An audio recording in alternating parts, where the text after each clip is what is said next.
As usual, we are all gathered here today to listen to another exposition of the Lord Buddha's Dhamma.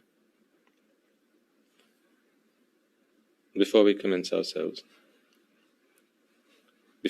sermon, let us all take a moment to remind ourselves and reflect on how fortunate we are to be in receipt of the Dhamma, to consider ourselves disciples of the Buddha, to have him as our master, the only one who knows the path, he who is the source of guidance, the source of light, the source of awakening,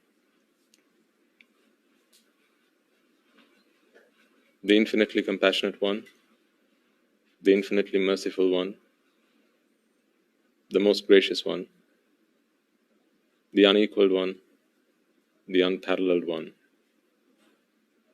the taintless one. It is none other than the Supreme Buddha we speak of. Before we begin the sermon then, let us all take, as we usually do, our pledge of allegiance as disciples of the Buddha. This is an oath that we take upon ourselves to be faithful to his teaching. That is all he expected of us, as this is the only path to our liberation. To be faithful to his teaching, to follow it, to live and breathe it, to practice it, and to achieve our emancipation and help others along the way. And in order to do so, let us all be upstanding and recite the Dhirasa Vikata Mohasa stanzas. These were the gathas that were once recited by the householder Upali when questioned whose disciple he was. With pride and honor, and not a second thought, 100 names followed, all of which resembled the infinite virtues of the Buddha. And today we are so fortunate to recite them, and in the process of doing so, remind ourselves who he, the perfect one, the Buddha, really was. What a remarkable character the Buddha might have been. So let us take a moment to recite that. Take refuge in the Noble Triple Gem, observe the precepts, and continue with today's proceedings.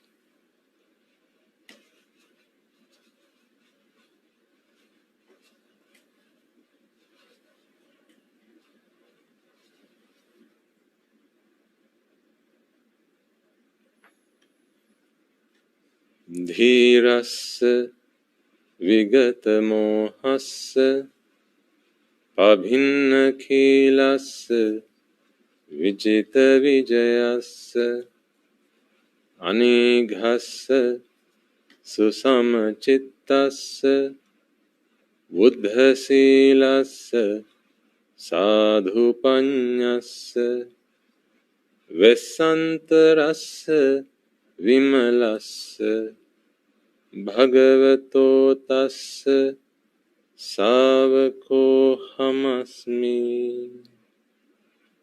akatanka tusitassa vantalokamissassa muditassa kata samanassa manujassa antima sarirassa narassa anupamassa virajassa bhagavato tassa savako hamasmi asansayassa kulassa venaikassa sarati varassa anuttarassa ruchira dhammassa nikhankassa abhasakarassa මානච්චිදස්ස වීරස්ස භගවතෝ තස්ස සාවකෝ හමස්මි. නිසභස්ස අප්පමෙයස්ස ගම්භීරස්ස මොනපත්තස්ස කේමංකරස්ස වේදස්ස ධම්මට්ටස්ස සංවුතත්තස්ස සංඝාතිගස්ස මුත්තස්ස භගවතෝ තස්ස සාවකෝ හමස්මි. නාගස්ස පන්තසේනස්ස කීන සංයෝජනස්ස මුත්තස්ස පටිමන්තකස්ස ධෝනස්ස පන්නද්ධජස්ස විතරාගස්ස දන්තස්ස නිප්පපංචස්ස භගවතෝ තස්ස සාවකෝ හමස්මි. නාගස්ස පන්තසේනස්ස කීන සංයෝජනස්ස මුත්තස්ස පටිමන්තකස්ස ධෝනස්ස පන්නද්ධජස්ස විතරාගස්ස දන්තස්ස නිප්පපංචස්ස භගවතෝ තස්ස සාවකෝ හමස්මි. නමෝ තස්ස භගවතු අරහතෝ සම්මා සම්බුද්දස්ස. නමෝ තස්ස භගවතු අරහතෝ සම්මා සම්බුද්දස්ස. නමෝ තස්ස භගවතු අරහතෝ සම්මා සම්බුද්දස්ස.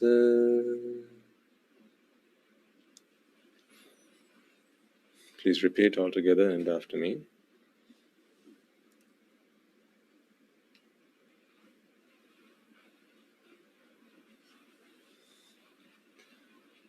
බුද්ධං සරණං ගච්ඡාමි.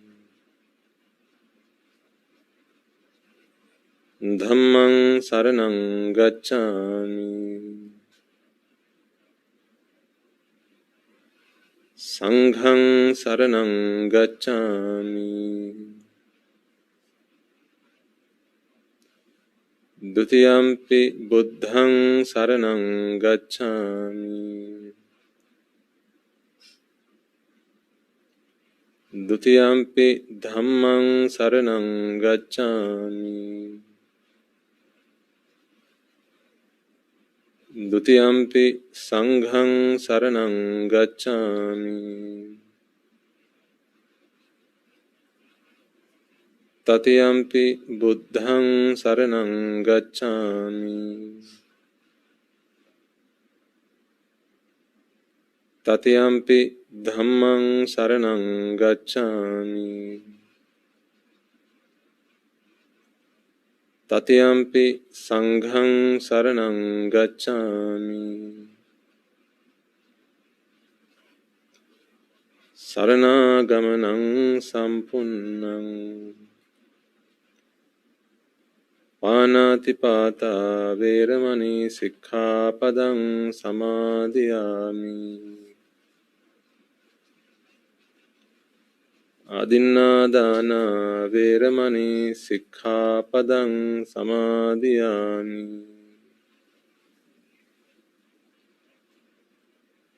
කාමේසු මිච්ඡාචාරා වේරමණී සික්ඛාපදං සමාදියාමි.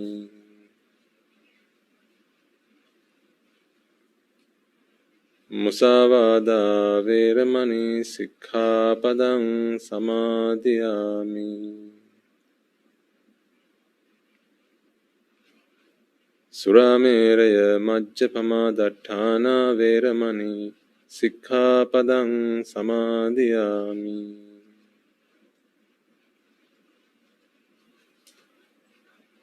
Tisaranena satthiṃ pañcasīlaṃ dhammaṃ sādhukaṃ surakkhitāṃ katva appamādena sampādeta.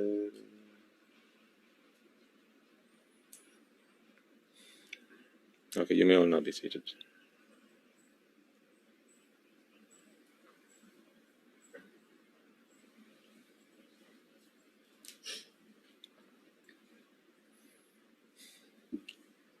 And also before we begin, let us all take a moment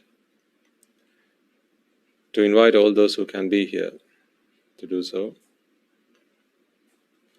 We do this with an immense sense of gratitude as well as compassion towards all those sentient beings. All those sentient beings in these 10,000 world systems. Those who are lost today without the teaching of the Buddha, ensnared within the endless shackles of samsara, with no hope of respite. Let us offer to them this opportunity to free themselves. We do this reminding ourselves that in this long journey in samsara, they have always been there for us in the most difficult times of our lives, to help us, to support us, to assist us. As among them will be our parents, perhaps our siblings, and various others who will have done everything in their power to bring a sense of happiness to our lives. So today, as we have received the greatest gift of all, let us pass on this gift of Dhamma, as it is the gift that excels all gifts, as well as this opportunity to rejoice in this meritorious deed. So, to do so, as I make this invitation out to all of them, I ask you to extend this invitation in your hearts and in your minds. Invite them to join us and witness this meritorious deed. Rejoice in these merits, in the hope that they are able to free themselves from the woeful planes and be born in the blissful plane. And for all beings in the blissful plane, to listen to the teaching and understand it and comprehend it, and attain the supreme bliss of Nibbana. Samanta Chakravalesu Atra Gachantu Devata Saddhammang Munirajasa Sunantu Saggamokkadang Dhamma Savana Kalo Ayang Bhadanta Dhamma Savana Kalo Ayang Bhadanta Dhamma Savana Kalo Ayang Bhadanta.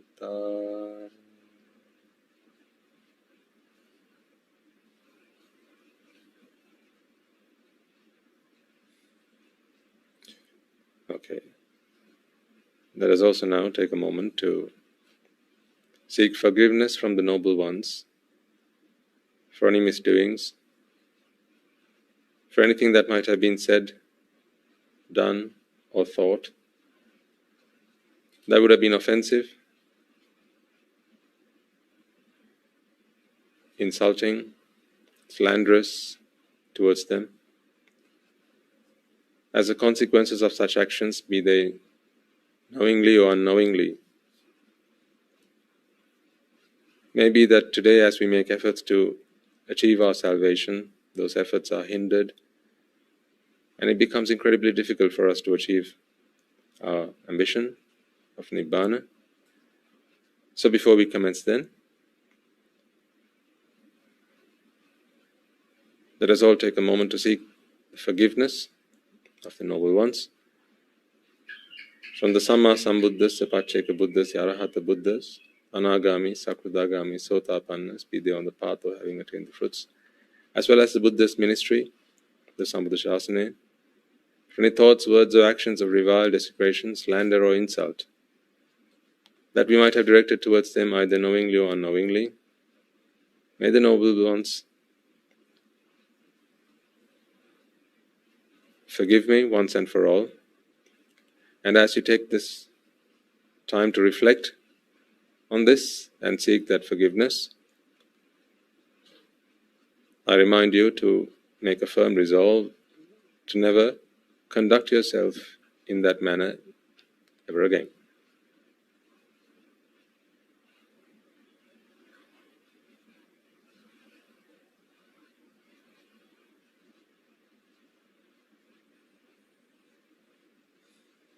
And finally, let us make a firm resolve, may through the course of this sermon,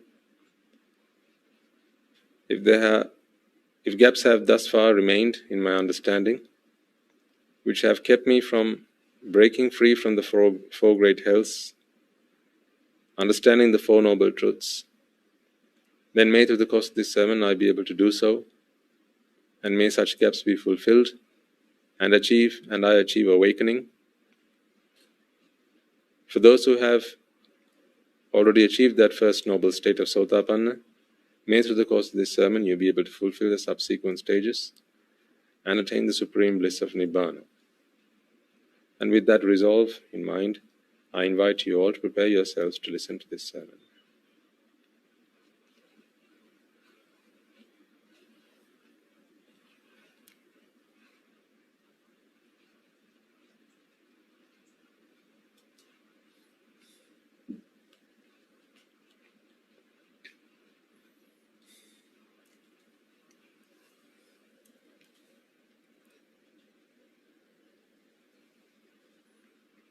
Okay.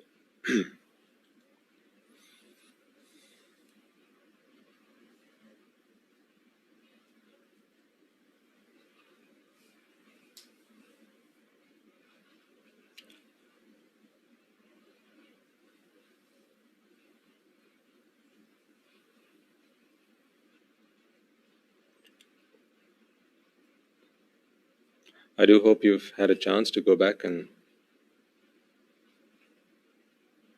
listen to the sermon from a fortnight ago.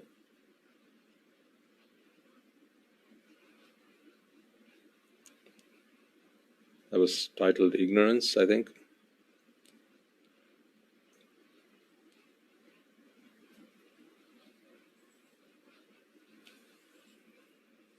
I explained to you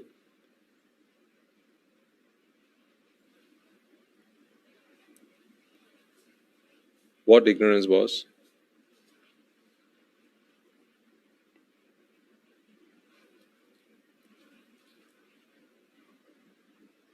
what is it that we are ignorant of, and that should explain why it's called ignorance, why ignorance is called ignorance.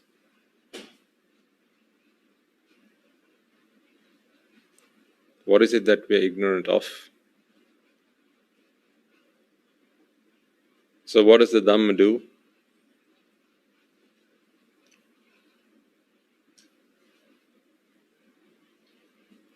And why ignorance is not considered the cause of attachment, or rather the cause of suffering. Instead, it is attachment. So we went into some length discussing around this topic, and hopefully it is now clear to you why it would be inappropriate to think that ignorance is the cause of suffering. and rather it is attachment.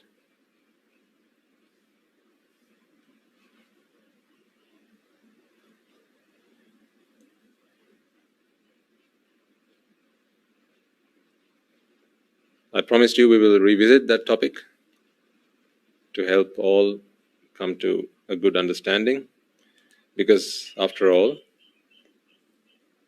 the Buddha's Dhamma, or the Buddha's teaching even, is for us to understand the Four Noble Truths. And what is ignorance?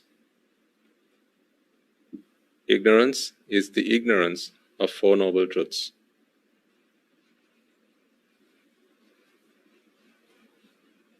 It is having no knowledge of them,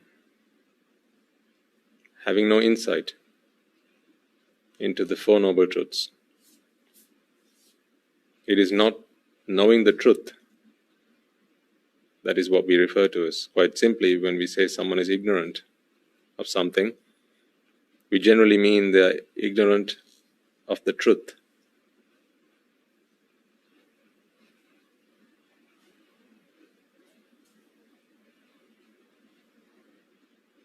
And often we hear people saying, I'm ignorant of this, please can you enlighten me? So when ignorance is shed, enlightenment is the result.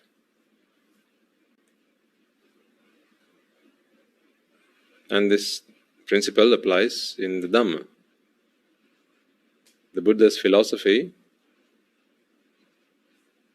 is to shed ignorance with the light of the Dhamma. The darkness of ignorance is shed with the light of Dhamma, and that is enlightenment. I also gave you a question to think about, some homework. As we made the claim that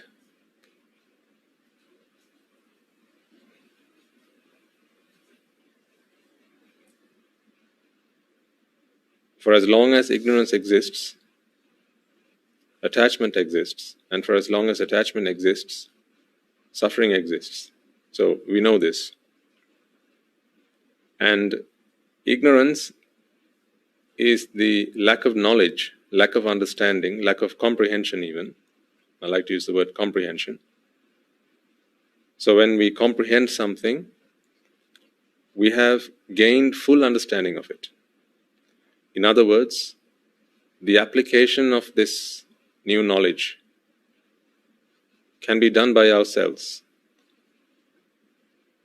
You may recall from school times, from your school days, at the end of every lesson, there would be a comprehension activity.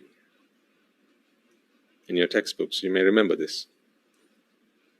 So in those pages, there were various activities, and those activities were designed to help you, the student, and perhaps the teacher, come to some sort of,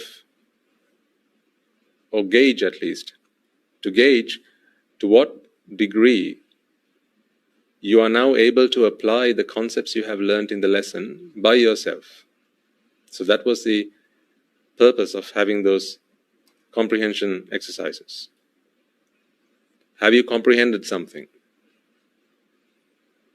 To say that you have comprehended something is essentially to say that you are able to apply that particular concept by yourself without help from someone else.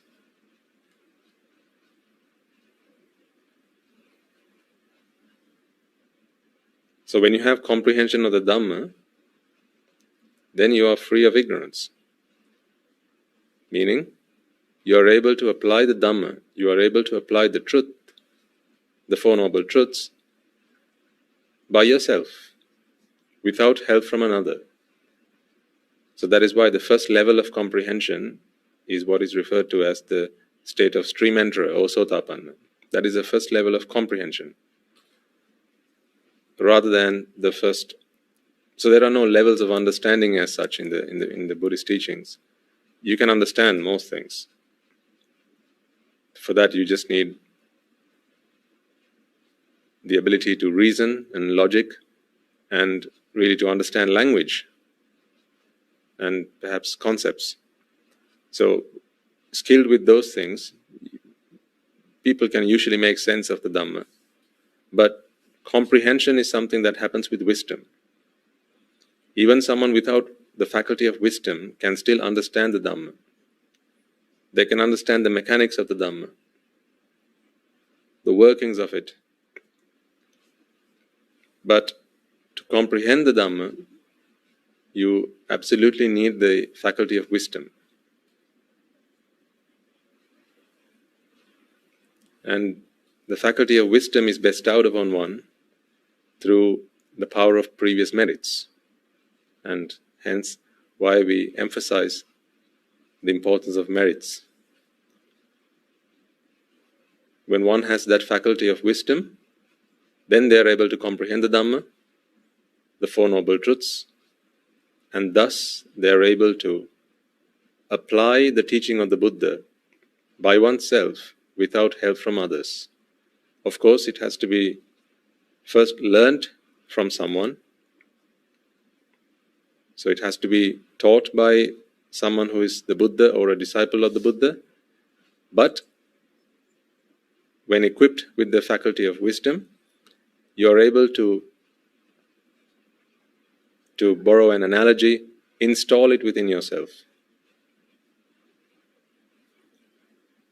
And then once it's installed within your own mind, you don't need to refer to others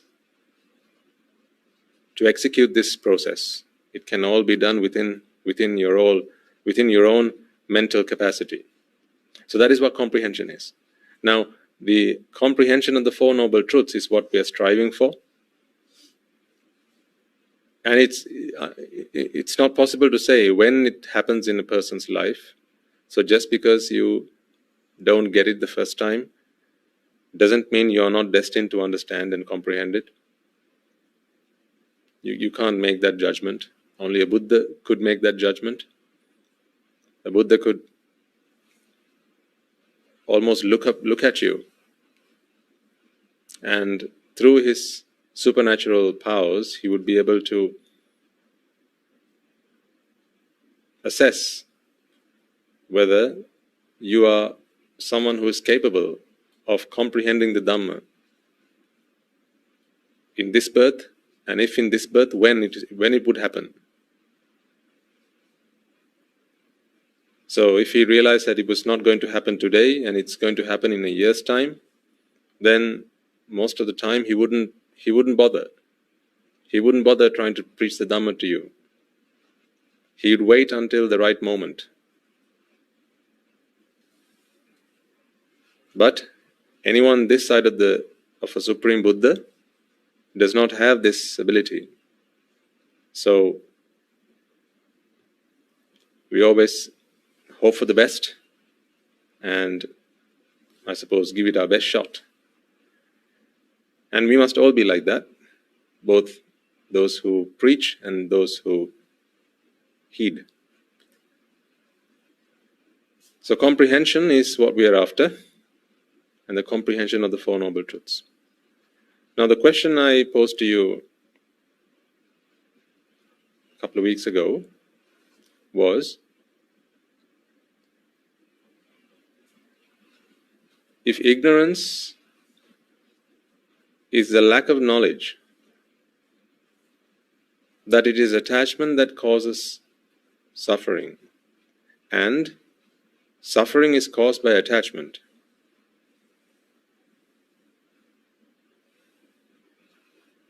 So these are two distinct statements, but they're both related. They're related to each other. Attachment causes suffering. So wherever there is attachment, there is suffering. And of course, the reverse is true as well. Wherever there is suffering, there has to be attachment. It is preceded by attachment. So you won't find the two of these on their own. They're coupled. Attachment and suffering will always be found together. So the question was, if ignorance is the lack of this knowledge,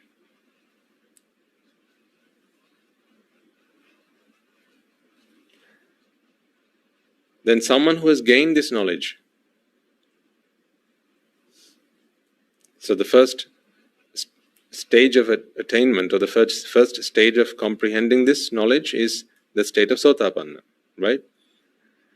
And wherever there is ignorance, there is attachment, and wherever there is attachment, there is suffering. So wherever there is no ignorance, there is no attachment, and where there is no attachment, there is no suffering. And if ignorance is not knowing that attachment is the cause of suffering, then once you have understood that attachment is the cause of suffering, how come that does not bring all suffering to an end at the very first level of comprehension? So that was a question I would have expected for you to come up with as you were listening to the sermon, a question that you would have pondered, certainly. Now, what is the reason for that? So why is it that there are Sotapannas and then there are Sakruddagamis, Anagamis and Arahants? I hope the question is clear to you, if in case you didn't get to listen to that sermon, or at least if you don't recall the question from that week's sermon. Ignorance, for as long as ignorance exists, there is going to be attachment. Why? Because when one does not know that attachment leads to suffering, why would one not attach? And besides, when one thinks that attachment is going to bring me joy and happiness, what is the reason for not attaching? It makes no sense not to attach. Right? I'll refer back to the example of the poison bottle you'll recall from a previous sermon, because I thought that got the idea across quite elegantly. There's a bottle in which there's a liquid.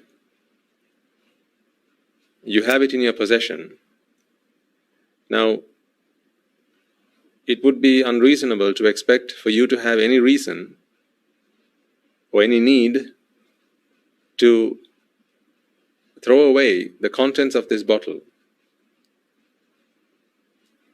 unless you came to know somehow that the contents of this bottle would cause you no end of harm.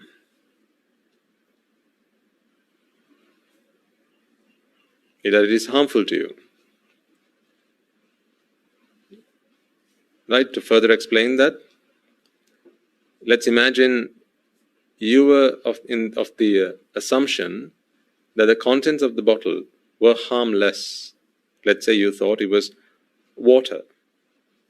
Right? So if you thought the contents of the bottle was water, would there be any reason for you to go and flush it down or throw it down the sink?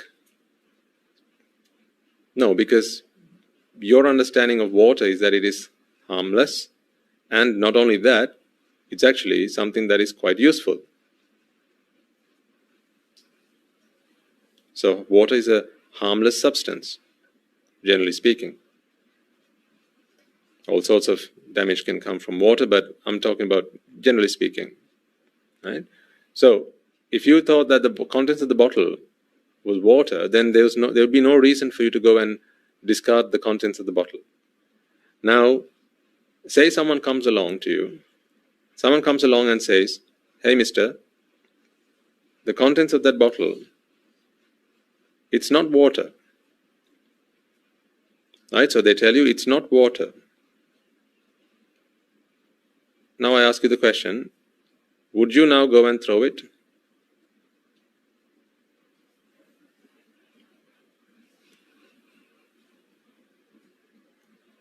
If there are some among you who say, yes, I would throw it most certainly, Swaminathan, then I would ask the question, why would you throw it just because it's not water? What if it was orange juice? Or something else that was wholesome, something else that was useful? Why would you throw it? You jumped the gun too soon, didn't you? There's no reason to throw it just because it's not water. Now, when you thought it was water, you didn't throw it. Now you're informed that it is not water. Are there grounds for you to throw it?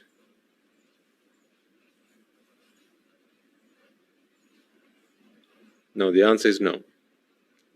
Because that is not enough information for you to decide to throw the contents of the bottle. Would you agree? You'd only have to throw it if you knew that it was harmful. So just because it's not water doesn't mean you need to throw it. So then you might ask the question, well, if it's not water, what is it?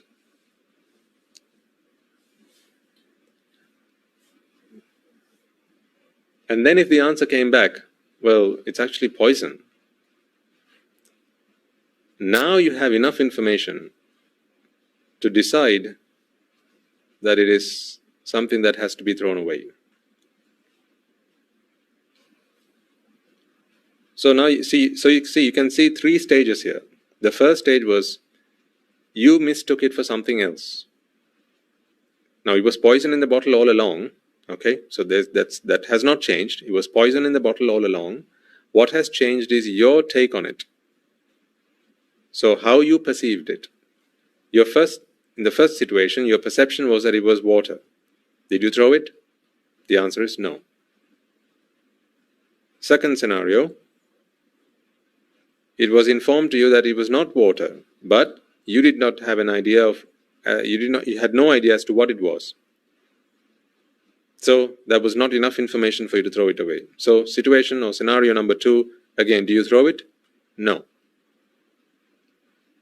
Scenario number 3, once you have been informed that it is poison, you don't need any more prompting now. You'll immediately read the contents of the bottle as soon as you are informed of this. So 3 situations. Which of the above is ignorance?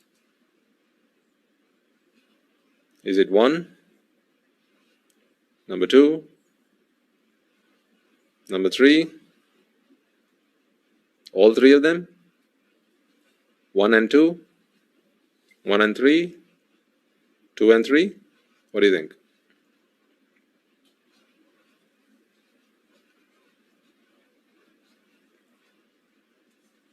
Ignorance can be understood as one of 2 things. 1, it is not knowing what something really is.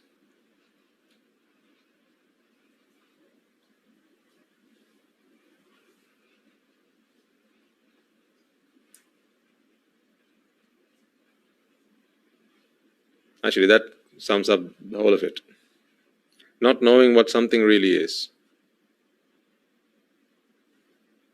Because in there is included mistaking it for something else. And having no knowledge of what it is. So both of those conditions are, both of those scenarios are in that, isn't it?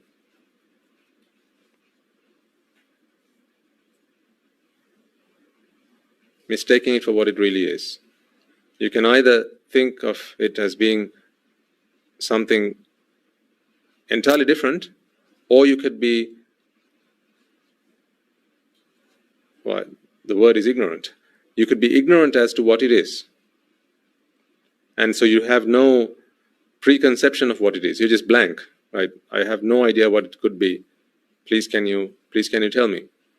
Whereas in the first scenario, I think it's this, when in fact it's not. So both A and B, or rather the first and second scenarios, they're both ignorance. It is only the third where you are informed of two. You now have two pieces of information. One, it's not water, and two, it's poison.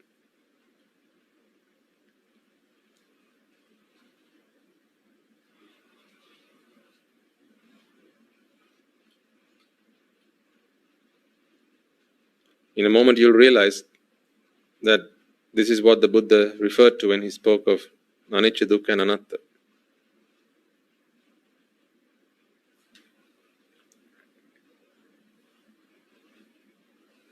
Or at least dukkha and anatta. When he said this is dukkha, when he said he was anatta, he said this is not water. When he said he was dukkha, he said this was poison. When he said he was anicca, he gave his explanation as to why it is not water and it is poison.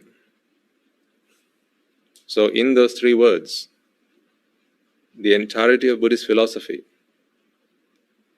is contained. So no wonder then, nahi silena vatang hotu, uppajjanti tathagata, attakkarati nipada, sambuddhena prakashita.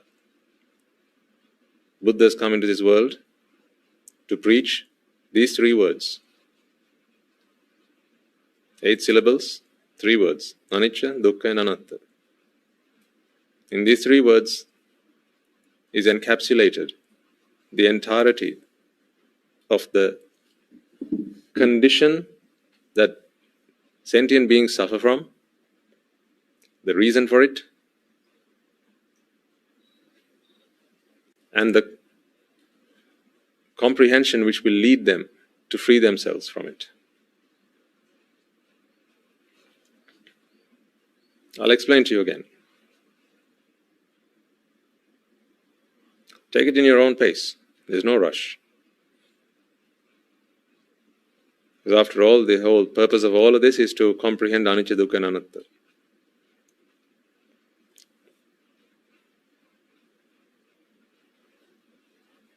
Three bottles, or rather, one bottle.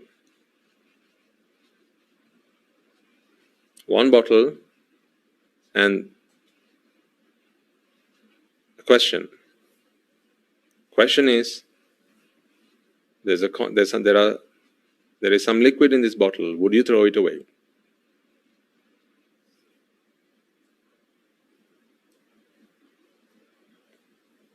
There is a liquid in this bottle. Would you throw it away?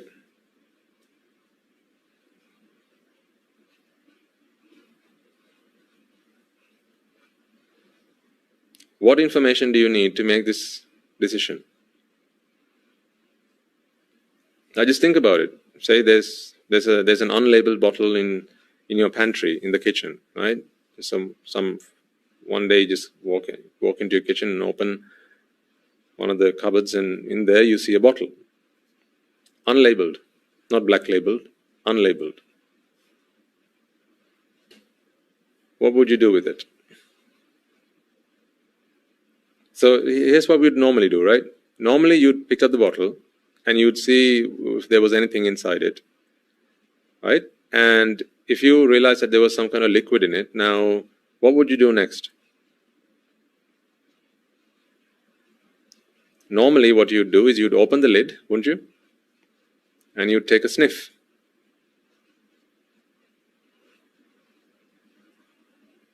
Really bad idea, but people do that. Because what if it's something noxious and you inhale that and you could drop flat if it was something that was noxious. So not advisable, but it is usually what people do. When they don't know what something is, they take a smell. So first, of course, you observe through your power of sight. Difficult to say. It's not entirely... imagine it was a bottle of chloroform. The last thing you ought to do is take a sniff.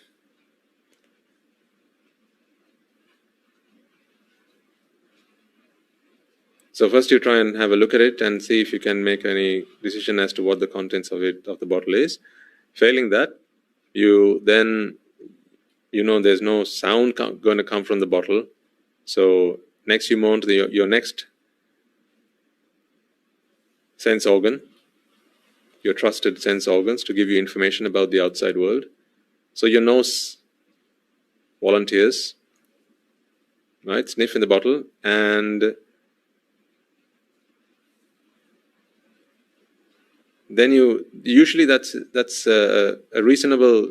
You have enough information by that point to make a decision.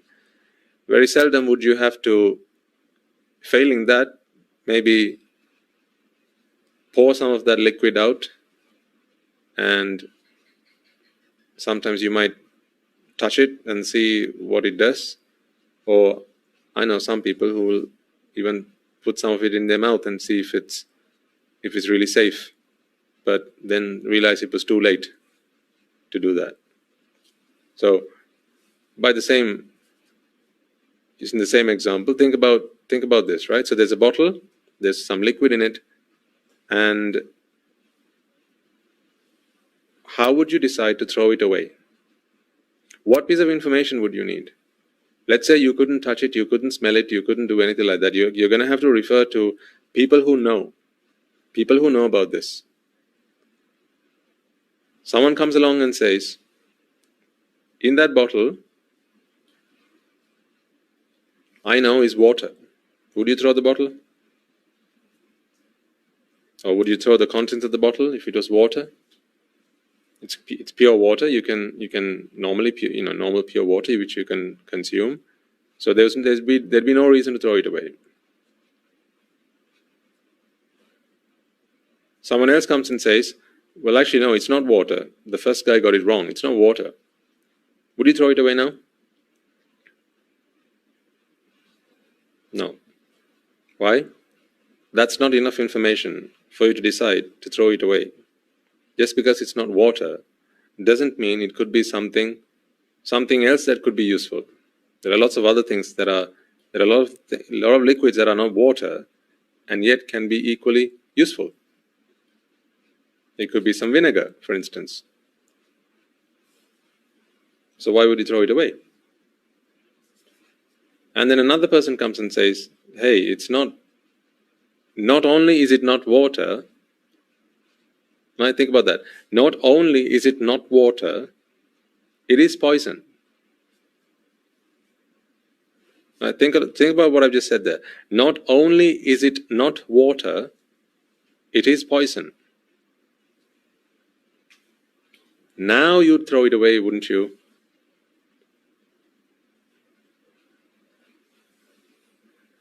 Without a second thought. Knowing what harm could come to you if you were to even mistakenly, or someone else at home, maybe say a kid at home, mistakenly drink or consume the contents of the bottle, you'd immediately throw it away. Why? Not because it's not water, but because it's poison.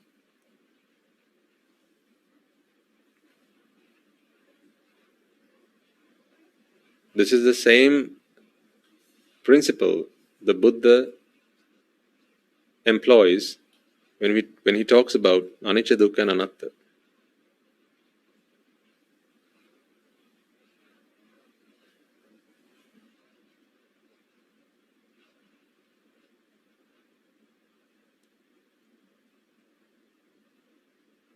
Now imagine there was another can somewhere, right? A plastic can somewhere, and in it says rat poison.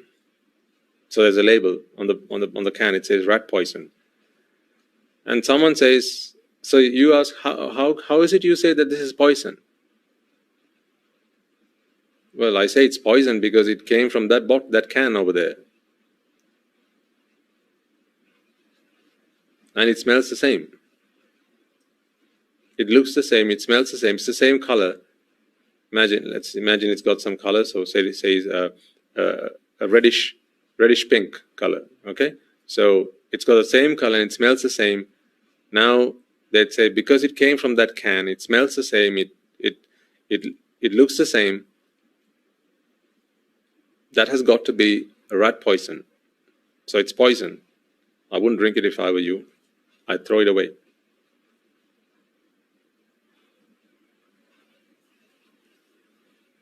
The Buddha employs the same principle when he talks about anicca, dukkha, and anatta.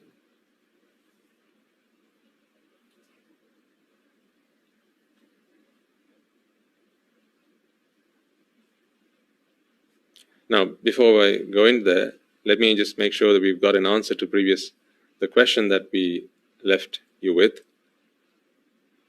How is it that knowledge, or the first onset of knowledge, does not make one an arahant?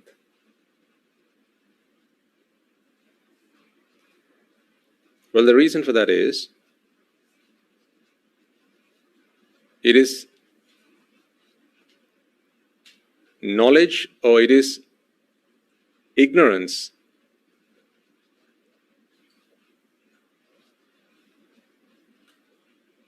that has kept you from freeing yourself from suffering.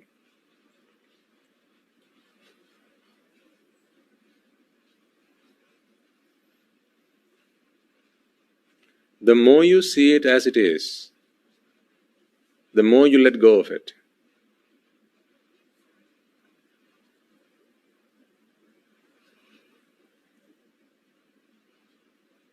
The more you see it for what it really is, the more you let go of it. Now, to further explain this, I'll bring in an analogy here. Let's say you are in a relationship with someone. Okay, you have a crush on someone. A guy has a crush on a girl. Now, he wants to go out with her, and let's say his folks, his parents, don't entertain this. They don't condone this relationship for reasons that they know about this girl, and let's say that she's not known to be faithful. She's known to have multiple relationships, and she's known to cheat. Okay? So, but this guy, he's ignorant. Meaning, he does not know any of this information. He does not know anything about this girl. He's just fallen head over heels over her. So he has a crush on her, and he does not know that she's a cheater, not a cheetah, a cheater. He does not know that she is known to have multiple relationships at any given time.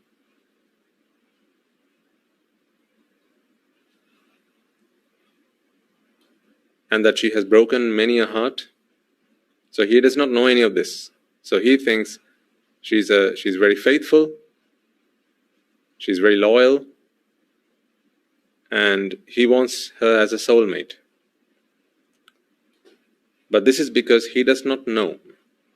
Now, as a parent, a responsible parent who does not want to see their son suffering, a responsible parent may be inclined to put sense into this guy's head and to make him start to see the facts. So how might they do that? So initially they might say, right, son, you're going to have to stop seeing that girl because we don't approve it. Right? She's not a good girl. She's not suitable for you. Right? Someone like you, someone so good and kind and loyal like you, should not be going out with her. She does not deserve someone like you. These words, do you think are going to be enough for him to call off that affair with her? Do you think these words, upon hearing which, he will honestly turn around and say, okay, if you say so, to his parents. He might say those words, but I doubt he'll mean them.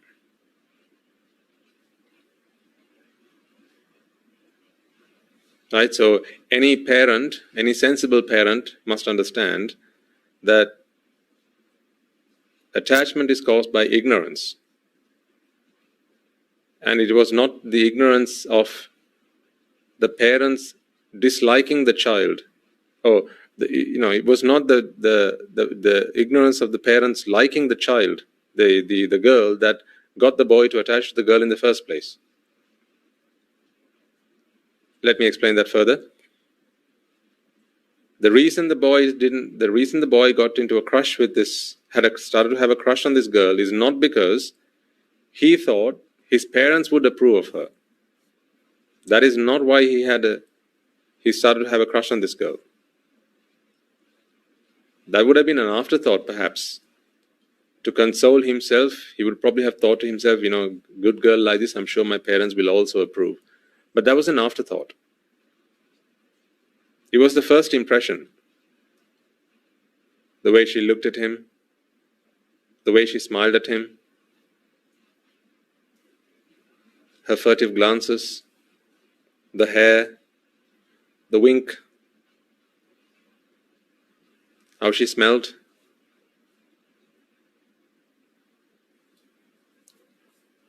Her giggles, right? So it was these things. How she brushed her hair over her forehead. It was these things that got him to feel attracted to this girl. He did not look at a girl and then the first thing that came to his mind was, my parents are going to approve of her, so I'm going to like her. That is not how relationships start. Not unless you were a robot.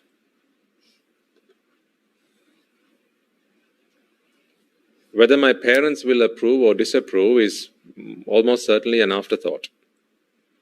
It's usually when it's a little too late into the relationship. A little too late to break things off. And then even if you have an inclination that the parents are not going to approve, you're still going to tell yourself, no, my parents are going to approve of her. That's the way it normally works. So ignorance here, remember, attachment is always caused by ignorance. So any sensible parent must understand that their disapproval, right? Any sensible parent must understand that their disapproval of this girl is not going to do anything to how he feels about her. Because it is not their approval that made him attracted or attached to the girl in the first place. Causes lead to results, and the cessation of those causes lead to the cessation of the results. This is why it's important for parents to understand cause and effect.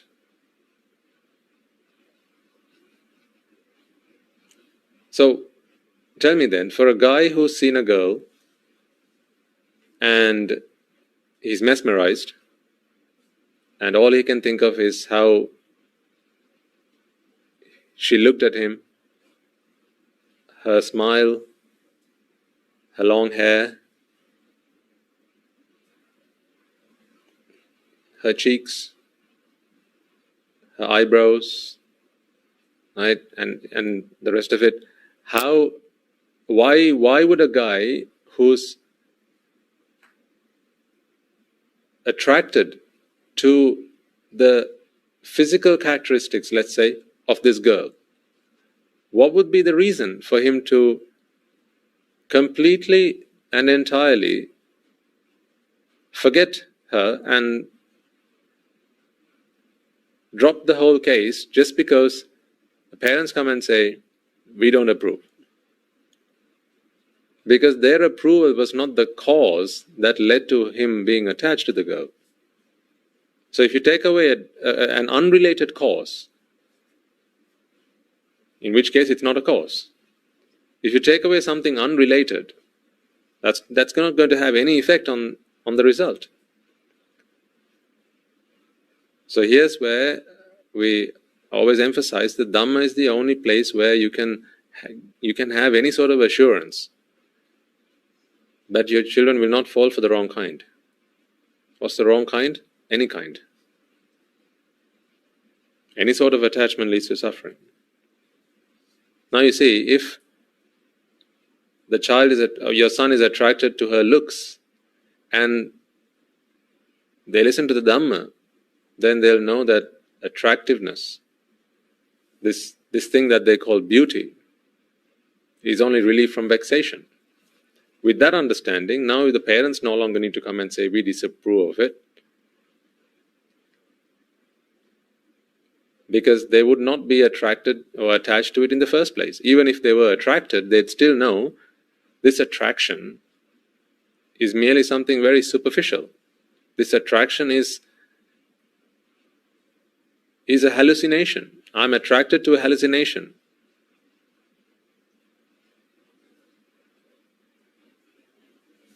It would be impossible to trick them.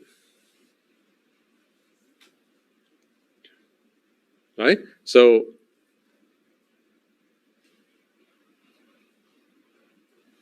sensible parents must remember and understand that if you think that you disapprove, or if you disapprove of your children's relationship, you got to find out what they were attracted to in the first place. Your disapproval will hardly do anything. If anything, their attachment and attraction to the said girl will remain. And what's going to be new is the resentment they'll have towards the parents for not approving of their potential partner. That is what they'll have.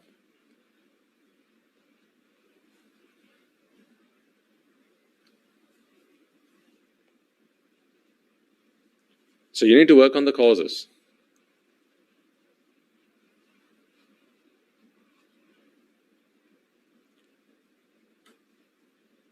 So that was an analogy. So to get this guy to let go of this girl in his mind, what the parents will have to do is to get him to really think about the reasons that he found her attractive in the first place. And this is where the Dhamma comes in. Now, for instance, say, as we said, this girl is a cheater, okay, and say she's got, she's in multiple relationships. Now, the guy does not know any of this stuff.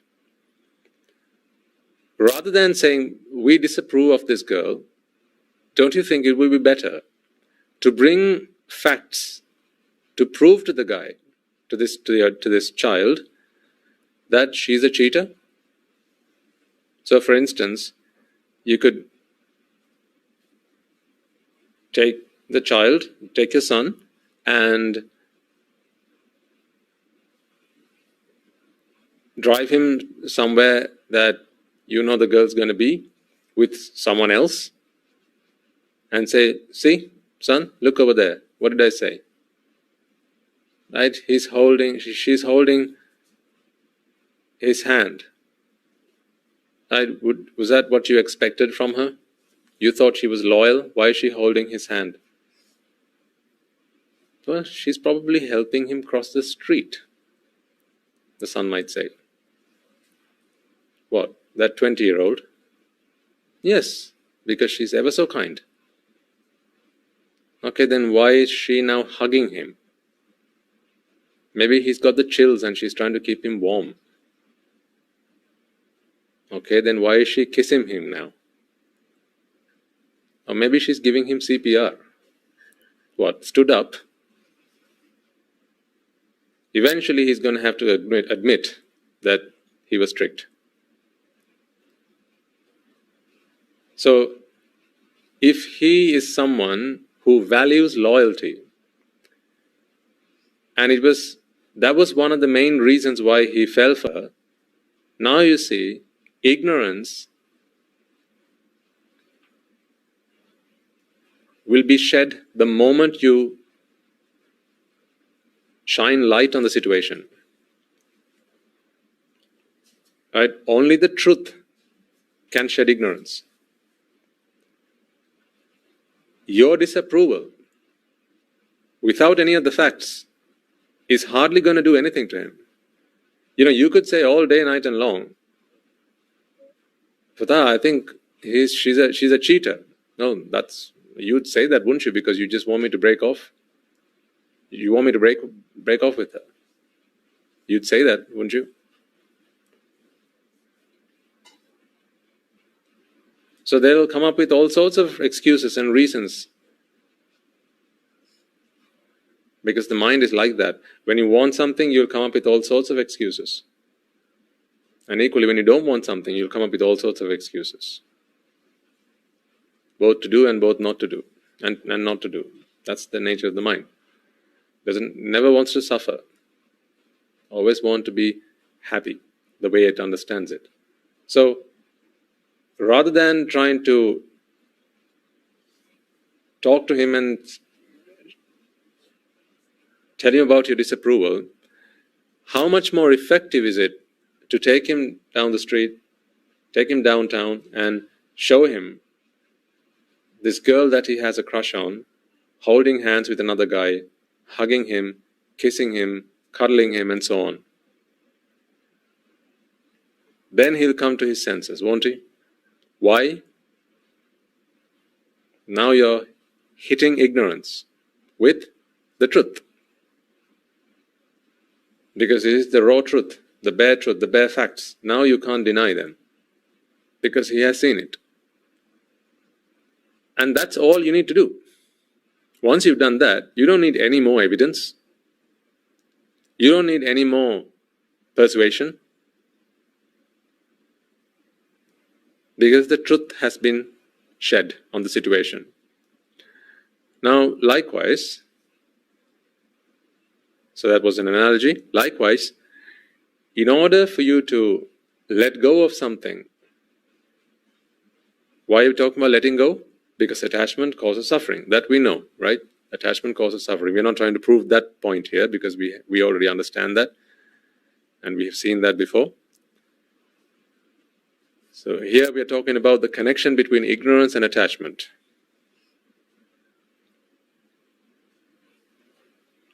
And wisdom and non-attachment. That's the connection. Why is it when there's wisdom, there's non-attachment? And why is it when there's ignorance, there is attachment? Attachment leads to suffering, that we know.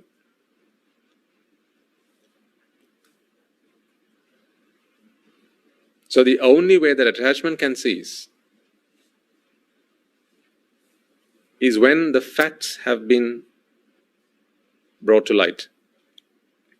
When it has been made clear that the very thing that you're attached to is the source of your suffering. Because of attachment. It's not the thing, rather, it's the attachment. So, I was trying to get an answer to the question, why is it then that when someone has seen that attachment is what causes suffering, attachment does not cease altogether?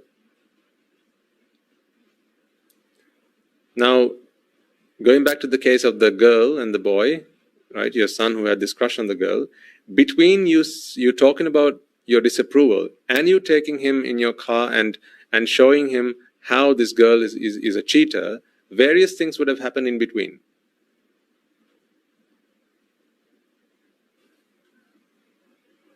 For instance, initially it was we don't approve of her, so please, or not please, you'd probably say you must give up, right? You're not going to have her. We disapprove of her. So that was probably the first thing. Or maybe even before that, come to your senses. She's not a suitable partner for you, in a very nice way. And then later it became a bit more stern. And then maybe you even started to talk about how it's going to impact their education, like as parents do. right? It's not the time for you to have a relationship. This is going to impact your education. Your studies are going to suffer. So don't think about having relationships now. Just wait. Wait until you've gotten through your studies, and then you can think about that stuff.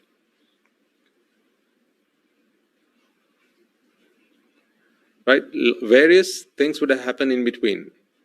And maybe you might get someone else to come and give them some advice. So failing your advice, you might ask a trusted adult. Maybe someone the son looks up to. So maybe an uncle, for instance. You'll ask one of their son's uncles to come and talk to him. And again, he'll try to talk sense into him. Now, it's not that none of these things are going to do anything to impact his way of thinking, because after all, they are going to get him to think. They're going to get him thinking about the relationship, but he's only going to take it at face value. So, say a few people, 3, 4, 5 people, have come and informed him that she's not faithful, she's got other relationships, it would be wise for you to drop her. Right? Say a few people have come and said the same thing. He's now begin to wonder, might this be the truth?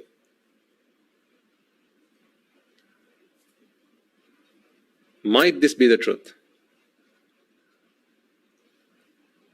He's going to begin to wonder. He'll begin to think about it. He'll begin to consider. But it has not become conviction.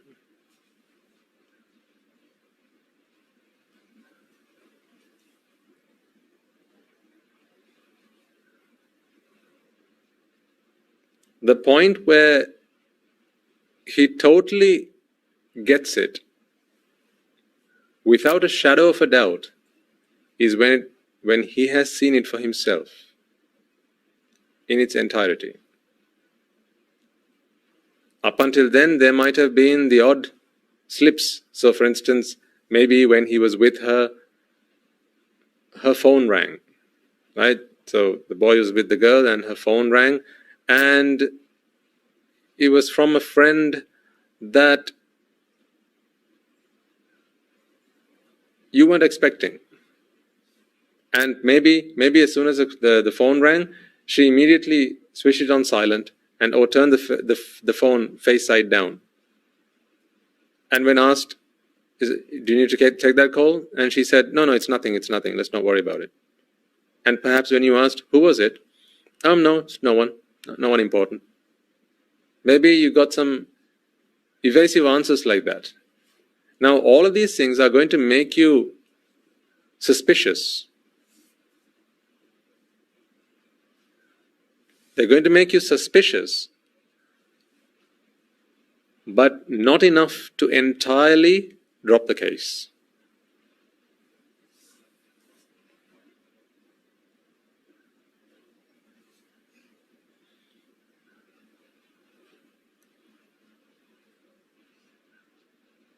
Let's say, for instance, the boy goes to her place one day, and he sees a card, a birthday card, not the one that he sent, another birthday card.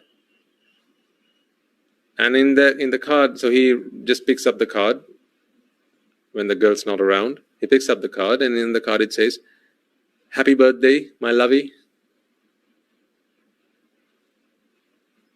With all my love to you." And it's got XXX at the bottom. So kisses. And now the guy's again wondering, who might that card be from? So his suspicions begin to grow.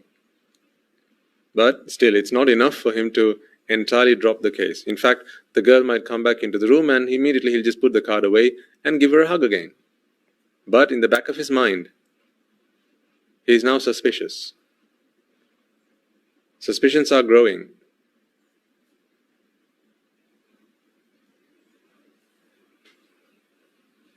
Now say while you're there, the phone rings. This time she's left the room for a bit, and her phone rings again. And this time you answer the call. And there's a male voice on the other end of the line. And it says, "Hey, darling." And you know her father's at home. She hasn't got any brothers. So who could it be that's referring to her and calling her darling? A male voice? Now all of this is adding up, isn't it? But still, you haven't seen it for yourself. These are all suspicions. Remember, this is a girl you've been going out for a long time. You've trusted her all your life. Well, not all your life, but ever since you got together, what seemed like all your life. You've trusted her, you've gone out with her for a long time, and you have a good thing going. You share your most intimate secrets, and so you think you're a real couple. And the last thing you want to think is that she's cheating on you. But as time passes by, more and more evidence is gathering up. More and more evidence is gathering up which appear to tell a story that you don't want to believe, but seems to be, it's a sad story. You don't want to believe this, but it seems to be the case. But still, it seems to be the case. You can't say it is the case. So the last nail on the coffin is when your folks get you in that car and drive you to the mall, and they point out to you, "Look, over there, see? What did we say? What did we tell you?" And this time you can see she's holding hands, hugging, kissing, and all the rest of it.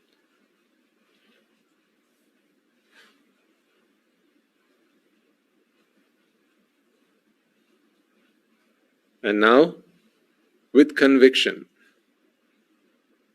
you know that she's a cheater. She has been disloyal to you. She's been unfaithful to you.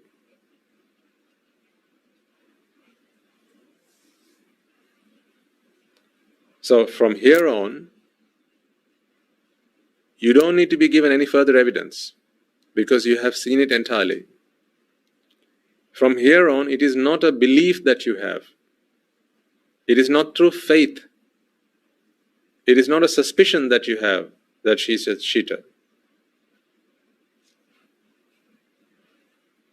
It is not a suspicion any longer. You're not dubious. There is no doubt. You don't need any more evidence.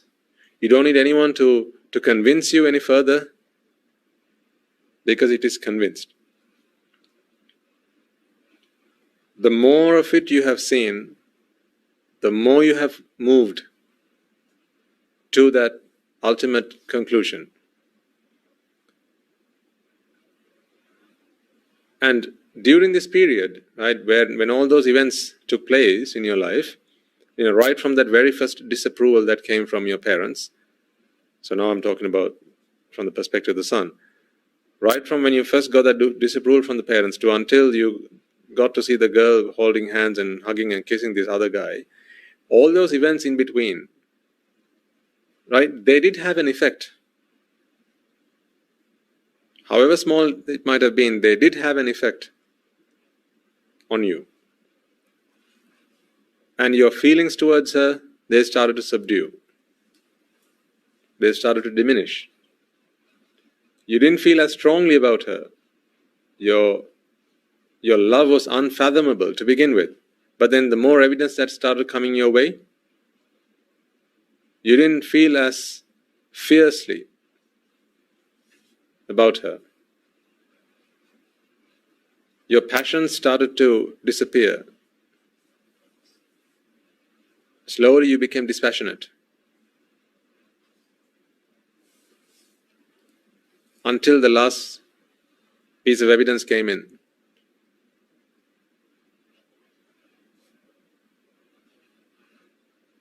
And the case was closed.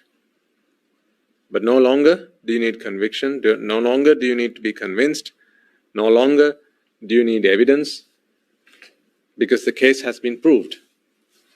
But until the case is proved, you are going on a suspicion. Now, it is the same principle here. When one becomes a Sotapanna,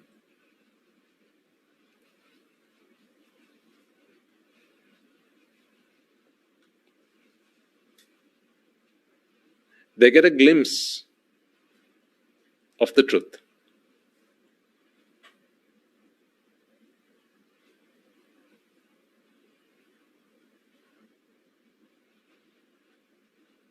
And while the drushti, or the knowledge that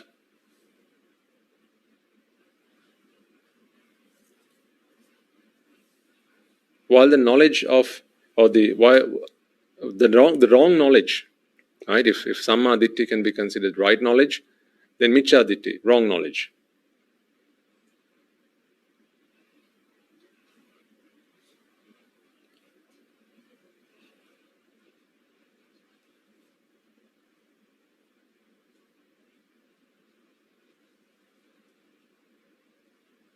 Although the wrong knowledge has been shed, the sanya, or the perception,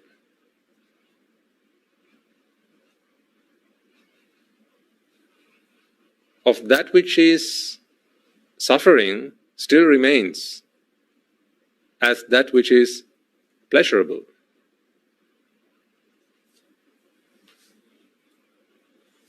So that perception remains.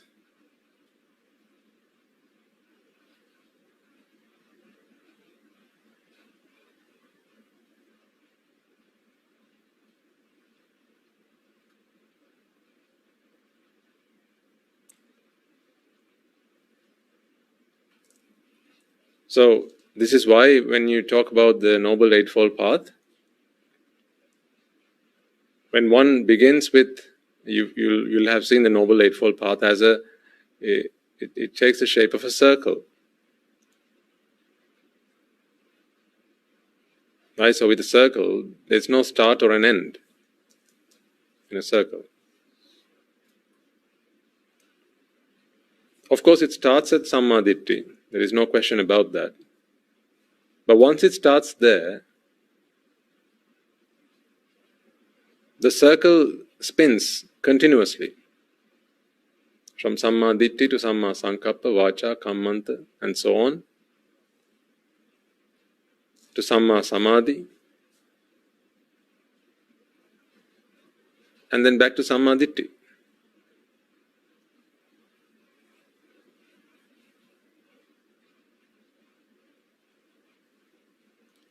And on and on and on and on.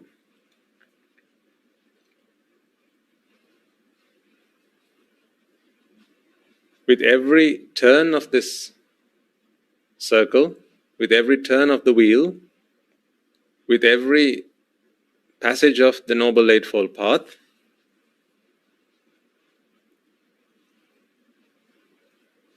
ignorance is shed. Because it would not be right, would it, to say that attachment exists and there is no ignorance? Or rather, attachment remains, but there's no ignorance? That wouldn't be right. Because wherever there is suffering, there is attachment. Wherever there is attachment, there is ignorance. Now we know that all the way up until one becomes an arahant, right until the penultimate chitta, before becoming arahant, there is suffering. And wherever there is suffering, there is attachment. And wherever there is attachment, there is going to be ignorance.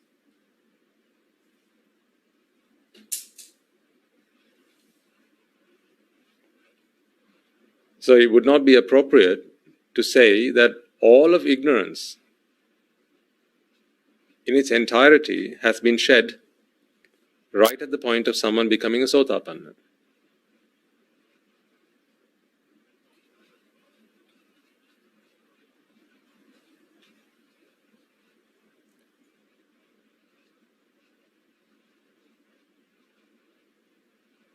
Because although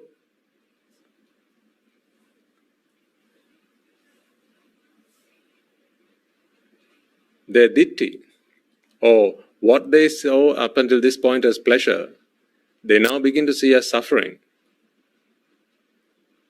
The perception still remains that this is still pleasure. And for that to be attacked and for that to be eradicated, they must continuously practice the Noble Eightfold Path. And it's still the Noble Eightfold Path. It does not become all of a sudden the Noble Sevenfold Path. Does it?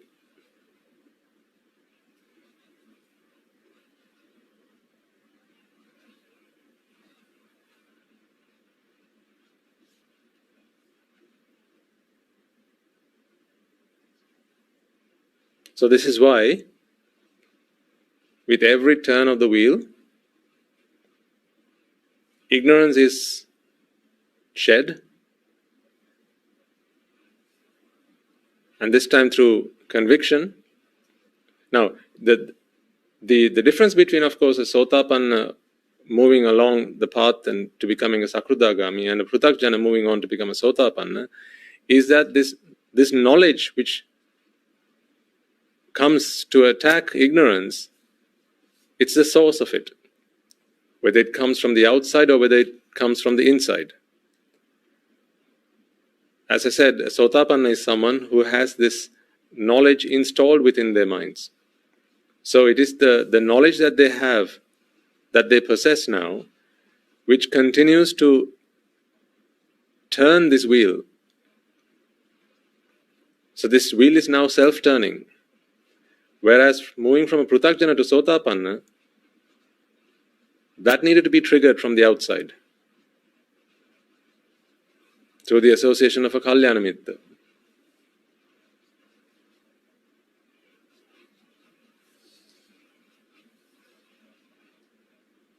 But this new knowledge, once it has been installed in the mind of a Sotapanna, will now drive this wheel forward. Each rotation of it, through each of the 8 stages, Sammaditthi to Samma Samadhi.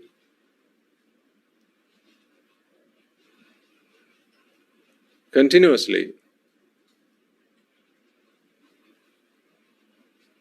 until they have achieved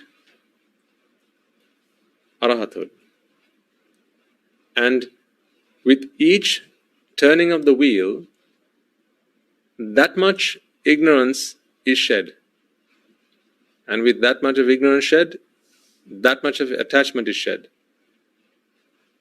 And with that much attachment shed, that much suffering is shed. Now, we know most certainly, don't we, that an Anagami suffers less than a Sotapanna? An Anagami person has no suffering mentally when it comes in terms of the karma sphere or the sensual sphere. They have no attachments to sensual gratification in the sensual world. They only seek gratification through eye and ear. Hence, their birth after death is going to be in the Rupa worlds and no longer in the Kama worlds. Birth only takes place where there is suffering, because this rebirth is the answer, the wrong answer, but nevertheless the answer to vexation.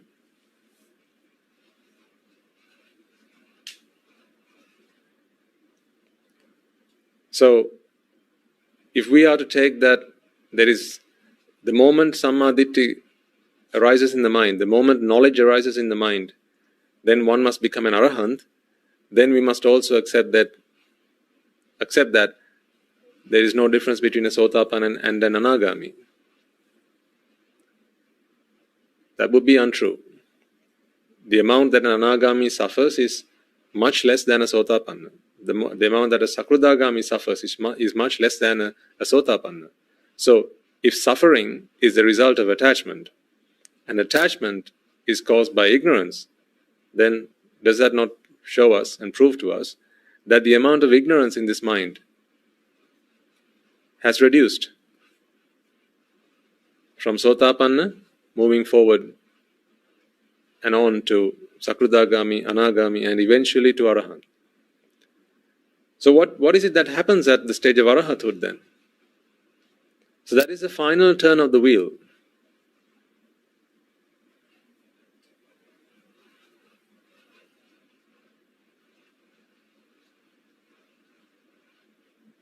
The final turn of the wheel that is required to shed the last remaining, the last remnants of suffering.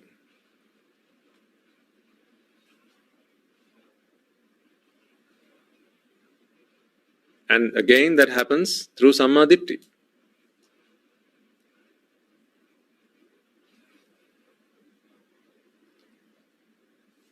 So imagine the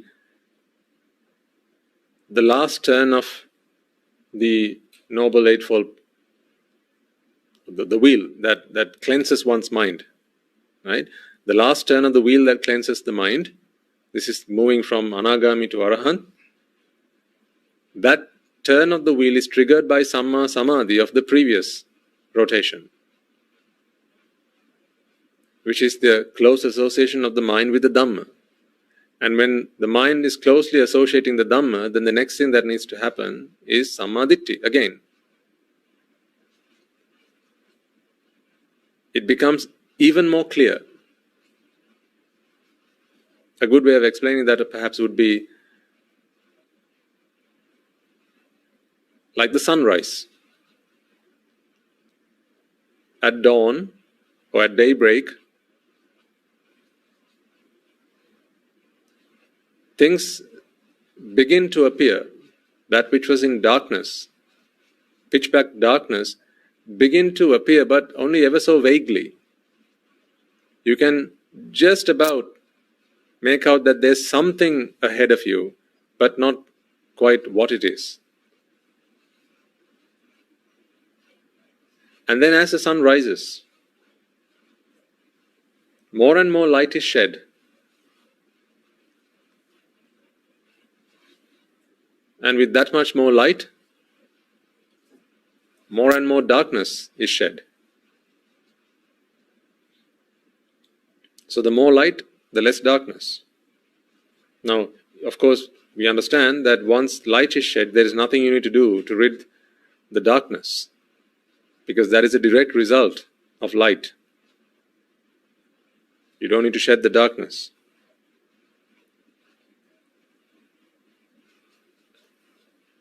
But as the sun rises, more and more light is shed on the environment, and things become more and more clear.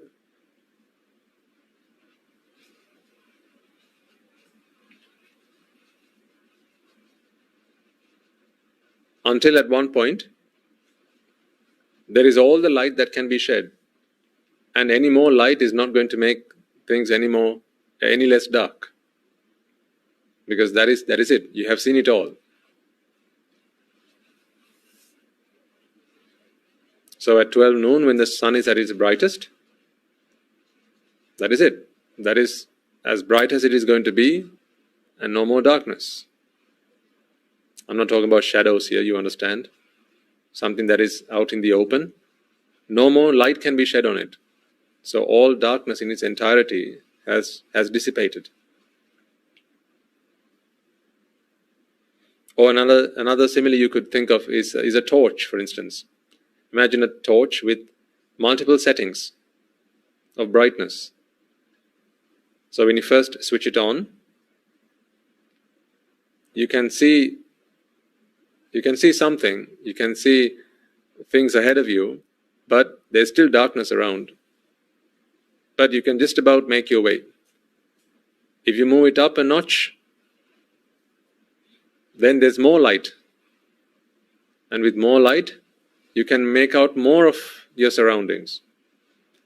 And usually if you have a third setting, when you switch it on to the highest setting, then that's all the light you can get. And now you can make your way forward without any issues, without any problems, because it's all very clear and now in the light. So it's a similar thing that happens, folks.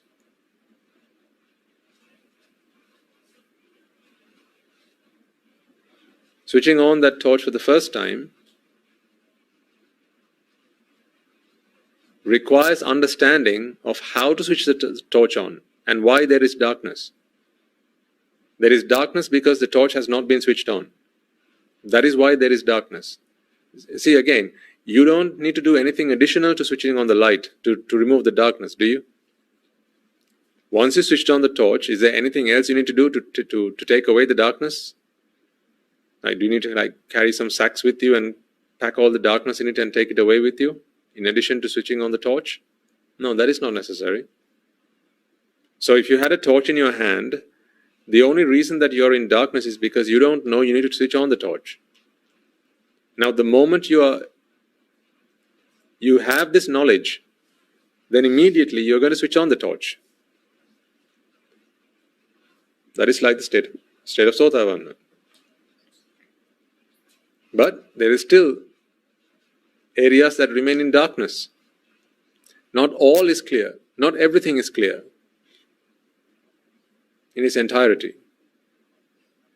So then you move the setting up one at a time. Now imagine this had four settings. Second setting, more of it is now clear because there's more light and less darkness. The third setting, even more light and even less darkness. And finally the fourth setting. Now the path ahead is very clear, extremely clear, and you can go on your journey safely. So it's a similar thing that happens here. So it would not be appropriate to say then that a Sakradagami and an Anagami suffers the same as a Sotapanna. That would not be true. That would be incorrect. For one thing, we know that an Anagami person does not get angry.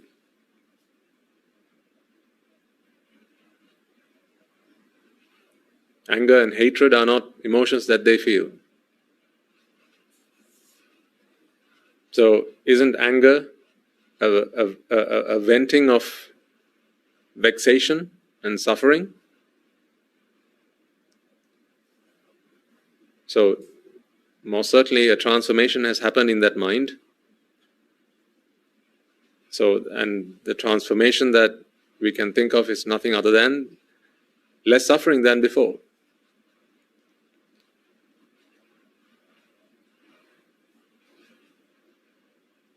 So it's not like one becomes a Sotapanna and then the same amount of suffering continues and then immediately at the point of becoming an Arahant, all of suffering, so it goes from 100 to 0. That's not the way it happens. You may have even heard of some Arahants or some Anagamis who thought they were Arahants, and some Arahants who didn't realize that they were Arahants. Right? How would that be possible? I go into detail here because someone had sent a question through, I was informed, around this point. Would it be, I think the question was, is that really the case when someone, because I asked the question, what is the difference between a Sotapanna and an Arahant? That was the homework I gave you. If the onset of knowledge sheds away ignorance, and that ignorance is the knowledge that attachment causes suffering, then if attachment has ceased simply through the understanding that attachment is a cause of suffering, then how is it that you have a sotapanna and an arahant? Shouldn't one go immediately from pruthakjana to arahant? That was sort of the question. How come you have these interim stages? And so I think someone was a little bit confused, and they asked for some clarification around that point. So that's why I'm going to detail here to explain this. None of this is really important for your path. This is technical knowledge. Right? Now that you've understood this, how much closer are you to becoming an arahant?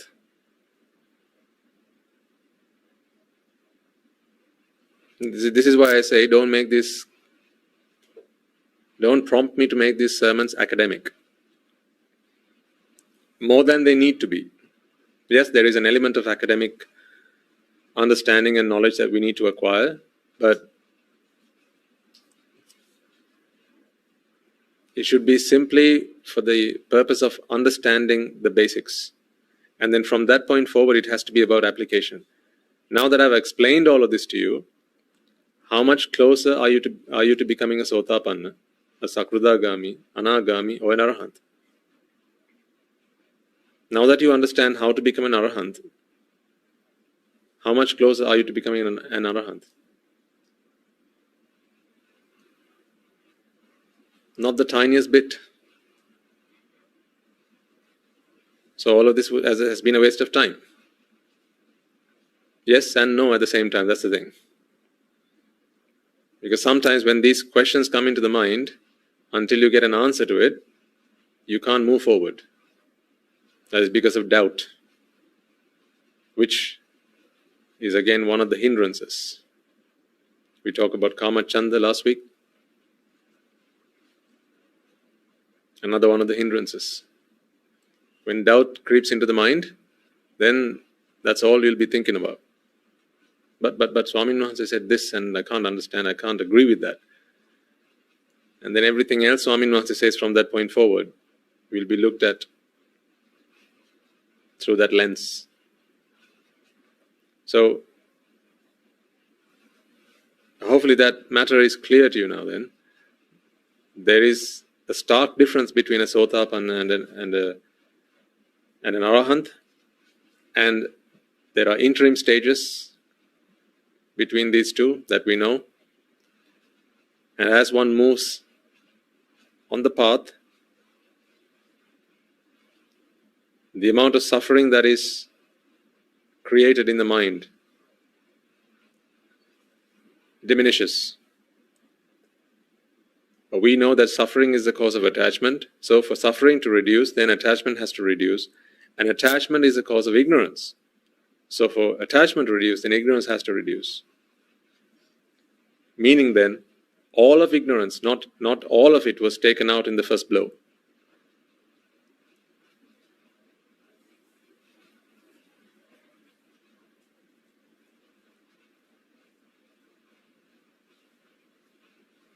Yes, you don't need to be told that again. That's what I said. When you become a sotapanna, the Four Noble Truths are installed.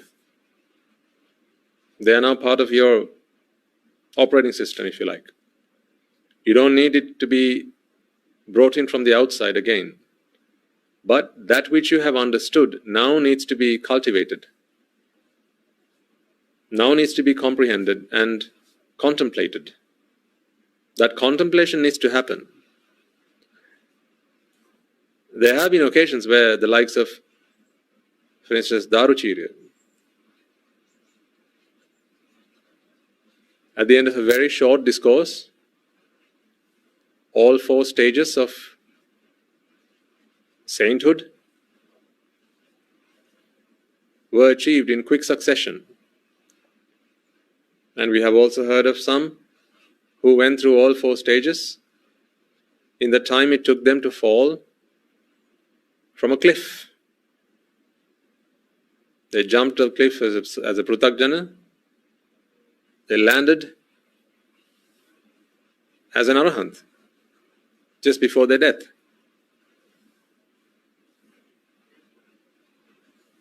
But on each occasion, it is suffering that diminishes. Because the more there is ignorance, the more there is attachment. The more there is attachment, the more there is suffering. And I was referring to I was referring to the fact that there have been arahants who thought they were still anagamis, or they didn't know that they had achieved the state of arahathood. So how might that have been possible? The only way that would have been possible is they would have been practicing the path, started off as a sotapanna, perhaps then they realized that they were sotapanna, they understood the Four Noble Truths, and now they started their contemplation. And over time, the amount of suffering that was generated in the mind started to reduce. And that went on. And then as they gradually moved into the stage of anagami, the suffering that was produced in the mind was so subtle that they were fooled. When they moved from anagami to arahant, they didn't realize that a change had happened within them. Meaning that the mind in that situation was unable to distinguish between the suffering of the mind in the state of an anagami versus the state of an arahant. So the mind was not able to make that distinction. So how subtle do you think that jump must have been? So it couldn't have been then that it was 100% suffering at sotapanna and then 0 at arahant and nothing changed in between. That it is not possible that is the case.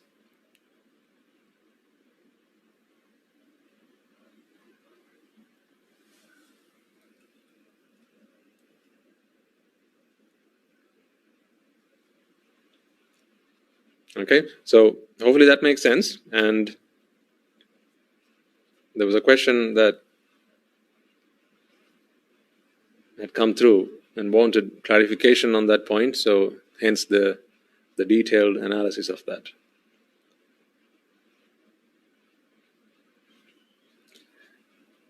There was another question that had come through from someone, which was a much more practical question, which is always what we like to see. So here they talk about, my query is when we make questions using, so I think what this person is referring to is when he or she practices the path, one of the things they do is they write down the question. Remember the I want questions? We talked about this in the past. Whenever you try to focus your practice, come up with some I want questions.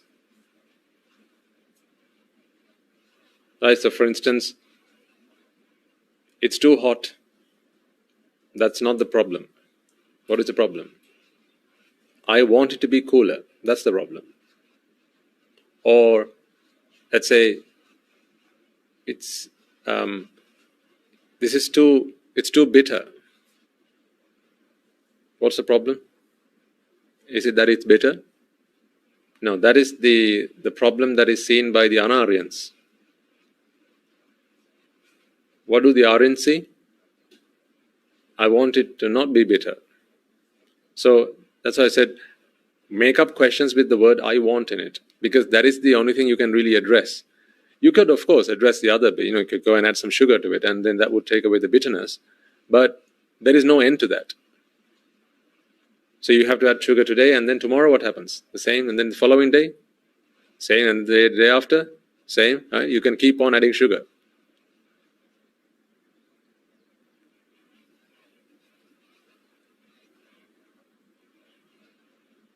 So there is no end to that problem.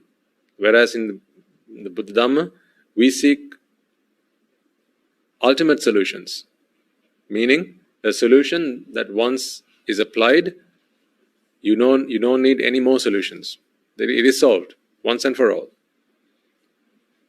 So I think this person, not sure whether it's a gentleman or a lady, either way, my query is when we make questions using I want, I've given an example here, when my coffee is bitter and I don't like it, whether the question should be I want it not to be bitter or I want my coffee to be sweet. I have been practicing the former as it was mentioned as the correct one in a previous sermon during a meditation session. Okay, so it's talking about section A and section B. It says during yesterday's sermon, it was mentioned about the treatment to section A and not section B. Okay, so it must have been either from a singular sermon. There are sometimes our listeners who listen to both these sermons and then they put questions to the other channel. So not sure which. Does not matter. We'll pick up the question anyway. So if your coffee is bitter and you dislike it, how should you be practicing this? How should you be applying the Dhamma essentially? What is the problem? My coffee is bitter. Okay, so we know that that is not the problem because there is no I want in that statement. So therefore that can't be the problem that we are trying to address. Is it that I want my coffee to be sweet, or is it that I want it not to be bitter?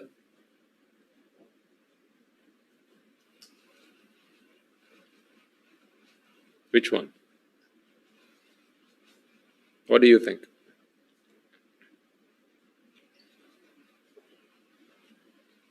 Shall I give you another homework? When my coffee is bitter and I don't like it. Now you could apply this for any scenario. Say you have you've gone to you've gone shopping and you want to buy a t-shirt and they only have it in the color red. You don't like red. Why is that? You don't like red because you like yellow, or you like your t-shirts not to be red? Which one?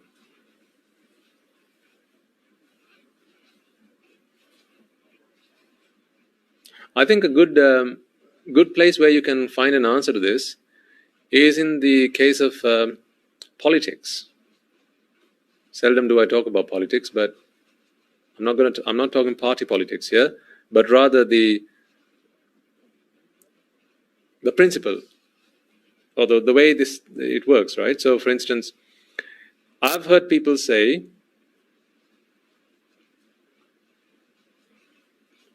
I like this particular party to come to power. Okay, so that's fair enough, right? Very simple. I like X party to come to power. And then I've heard others say, any party but X.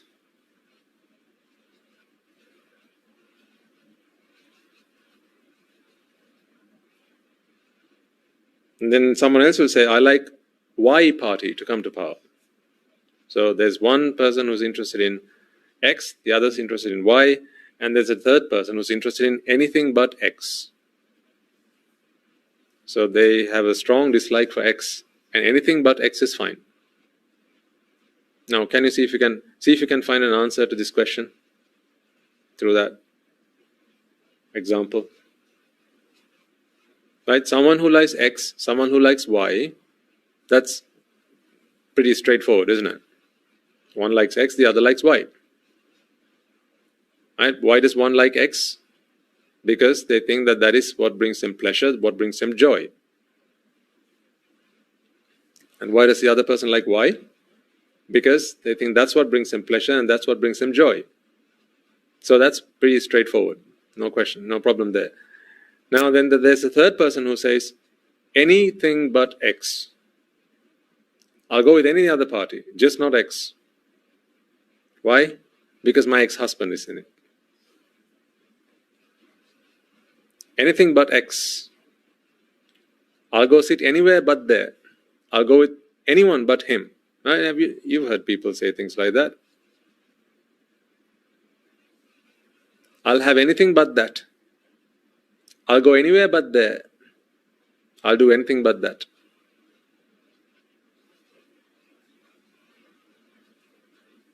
What does that tell you? So when you say, I'll have anything but that, what do you think your mind is, what do you think your mind is saying there? How do you read your mind? I'll have anything but X. So don't you want anything? No, I want something, I just don't want it to be X. So you see, they want something. Then there'll be others who will say, I'll have nothing but X. So if you can't give me X, I don't want anything else.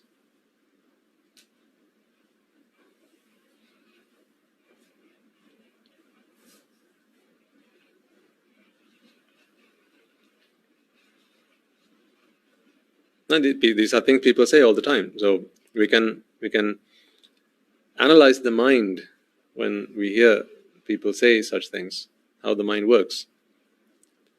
I'll have nothing but X, and the others will say, I'll have anything but X. So one guy says, if you can't give me X, I don't want anything else. The other says, give me anything else, just not X. What are they? What is their? How do you write their I want sentences? What about the first one? Right? The one who wants X, that's simple, straightforward, I want X. What about the one who says, I want nothing but X?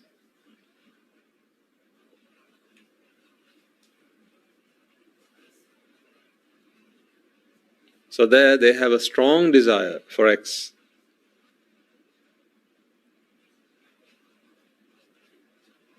They have a strong desire for X, and if you take the sentence quite literally, then actually they dislike anything else. So much so that if X didn't exist, then they wouldn't be here in the first place. Right? We wouldn't be talking about them in this context in the first place. So if X didn't exist, we wouldn't be talking about them in the first place. So if this X didn't exist, they wouldn't be interested in anything else.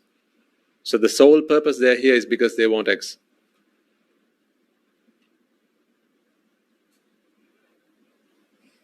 X by X, I mean anything, right? So you can substitute that with anything you want. Cake, biscuit, cars, people, anything you want. Just to keep it simple. And then someone else says, I want nothing but X. Or rather, that was the previous one. I want nothing but X. I only want X and nothing else. Right? So they have a strong dislike for everything else. Now you see, when they say I want nothing but X, I think, don't you see there are two I want sentences you can come up with there. First I want sentence is, I want it to be X. And the second I want sentence is, I want it to be nothing but X. Or I want it to be nothing else. Then what about the other person who says, I want anything but X. I want anything but X. Means, again, can't you see two I want sentences there? The first line is, I don't want X. Or I want it not to be X. I want it not to be X. And then we'll say, well, do you not want anything then? No, I want something. I just don't want it to be X. So, I want something. Any of the others you can substitute. I want Y, I want Z, I want A, I want B, I want anything else. I also want it not to be X. Now so that was the theory. Now let's bring it back to the practical question here. When my coffee is bitter and I don't like it, should the question be, I want it not to be bitter, or should it be, I want my coffee to be sweet?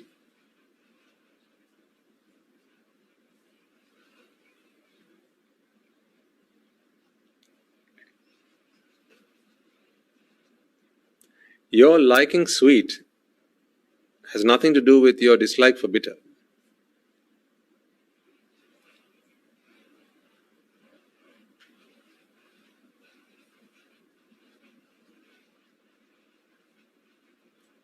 Because you see, these opposites, right, black and white, tall and short, bitter and sweet. Did I already say that? I think so. Big and small. These are these opposites, right? Do they exist in the outside world? Or are they all opposites that we have created in our own mind? As a matter of fact, didn't we even learn opposites in our school years? Because if they exist in the outside world, why should anyone teach us about them?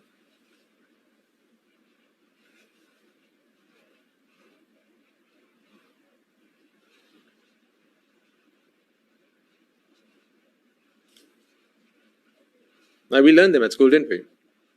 Now I can ask you, what is the opposite of black? And you'll say it's white. Why is it not green?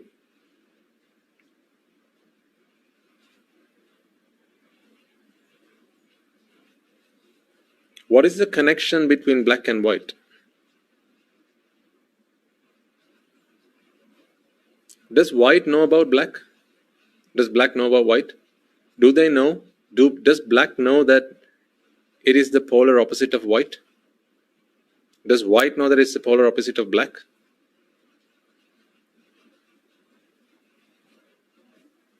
Black knows nothing about white, and white knows nothing about black. So who is it then that knows that these are the opposite of each other? You know that. Then what about bitter and sweet?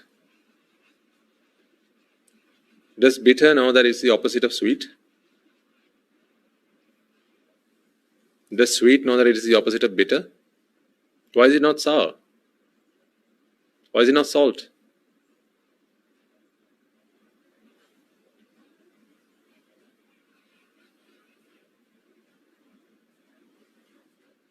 No. I think it's because, through evolution, what we learned was whenever something was bitter, what did we do? We added sweet to make it more palatable. So we then came to learn, so it was a knowledge, we picked up that knowledge that bitter is the opposite of sweet and sweet is the opposite of bitter.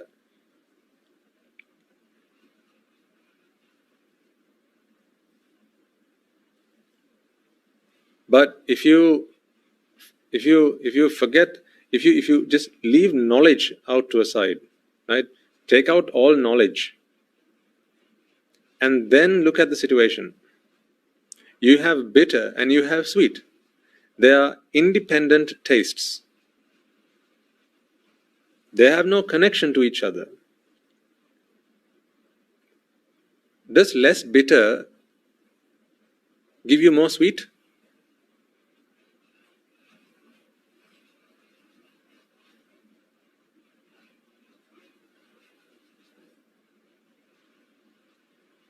If you make something less bitter, all of a sudden, does it become more sweet?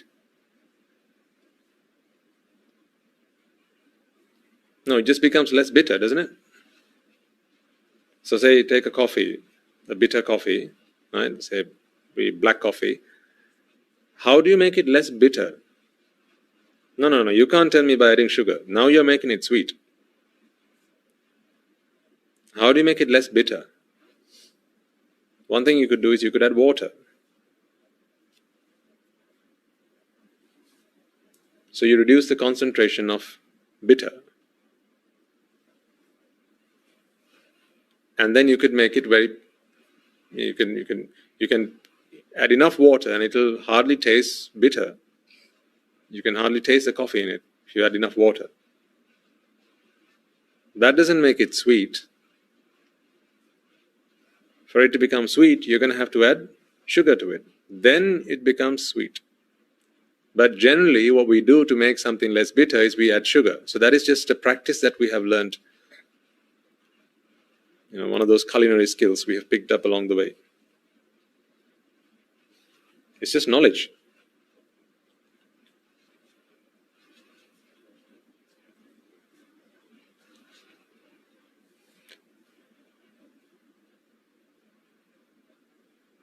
So when you say my coffee is bitter and I don't like it, what do you think is the better I want statement there? I want my coffee to be sweet, or I want it not to be bitter. There are some people, and I say, I know, because in England they have a lot of people they are addicted to their coffees. Some people like it quite bitter. Some people like a strong coffee, it has to be bitter. And some people will like it less strong. So they don't want it as bitter, but they will not want sugar in it. So you can see they don't want it sweet. They just don't want it a strong bitter taste. So now what do you talk about? Well, how might they come up with the I want sentence? I want it not to be bitter. I don't want it to be this bitter. What can you do, please? Can I add some sugar? Oh, no, please don't. I'm diabetic. I don't want any sugar in it. So what would you do? I just want it to be less bitter. I don't want it to be sweet. So the only option that remains is probably to add some milk or some water to dilute the coffee further and make it less bitter. But we are not adding any sweet to it. So you see, if the bitter taste is the problem, then what is the section A? In the section A, what must you see? So section B is, my coffee is bitter and I don't like it. Where will you run? To the kitchen. But someone in section A, they don't run to the kitchen. What do? They get hold of a piece of paper and a pen and write down, I want it not to be bitter.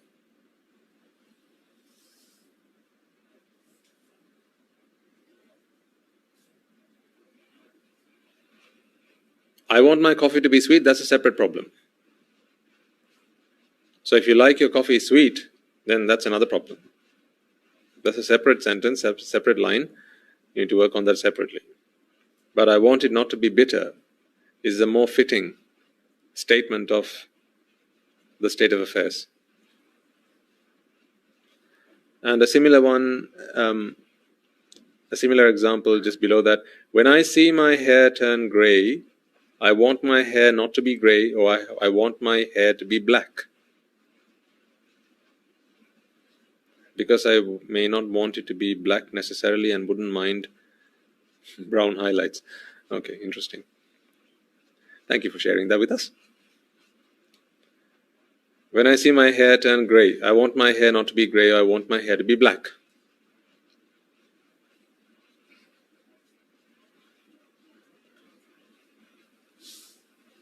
Again, see, now that depends, right? Because some people, their natural color of the hair is grey, or rather black.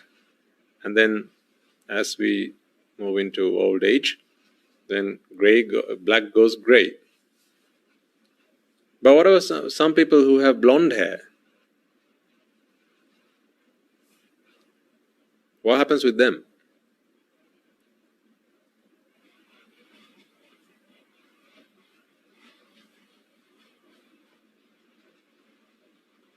Or auburn hair? What happens there?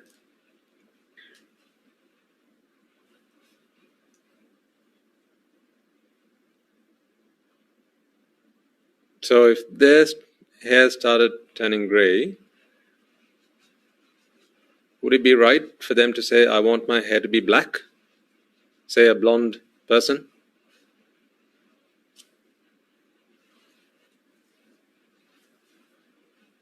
Right, a blonde lady, so say her hair started to turn grey. Might she say, I want my hair to be black? No, see, the thing here is, why is it that you don't like it grey? What do you associate grey hair with?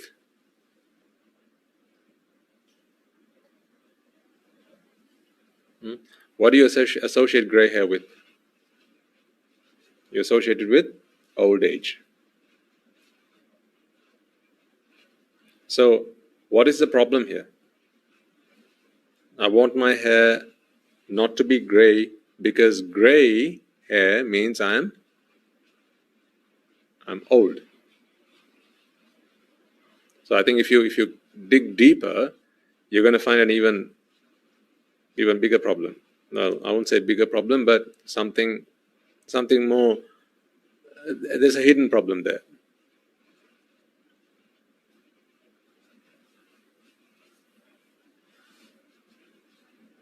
Gray is associated with old age. So when you don't want to age, so what do you want when you don't want to age?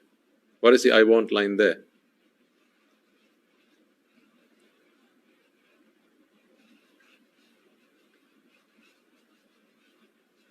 I want not to be old, or I want to be young.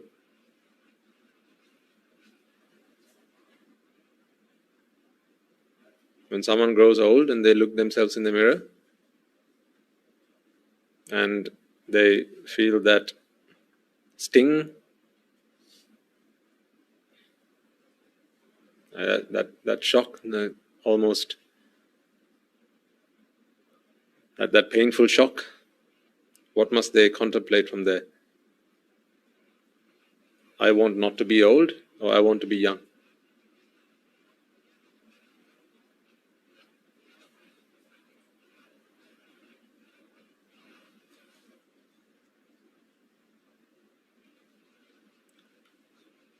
The two are separate things.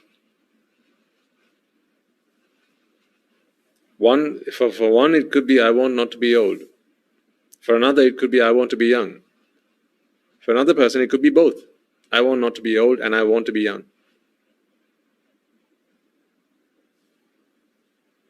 That's why it's, we can't categorically say that the wanting is for this very specific thing and then say that's it and nothing else.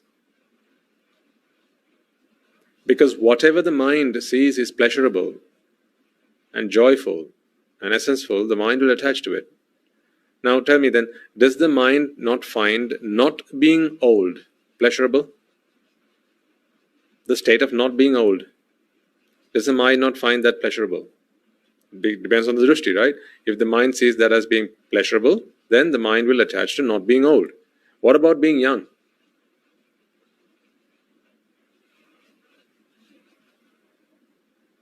If the mind sees that as pleasurable, then the mind will attach to being young. But what if the mind has both these views? The mind is attached to both of these.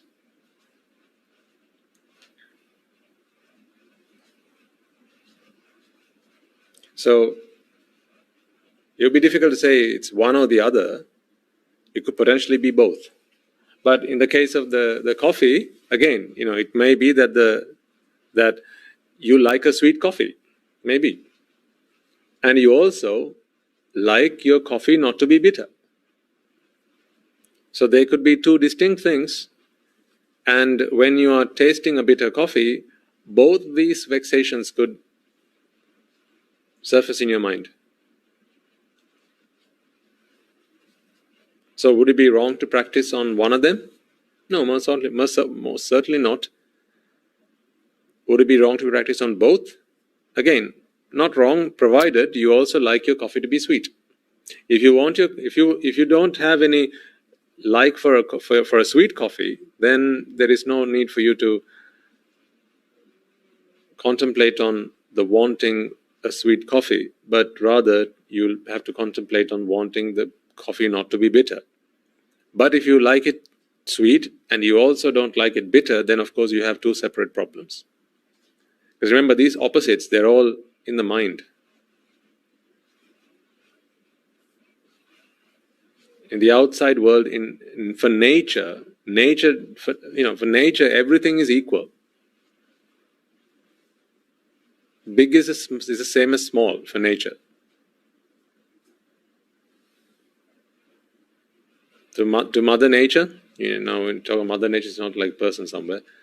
It's nature, right? Just nature, big and small, makes no difference to nature.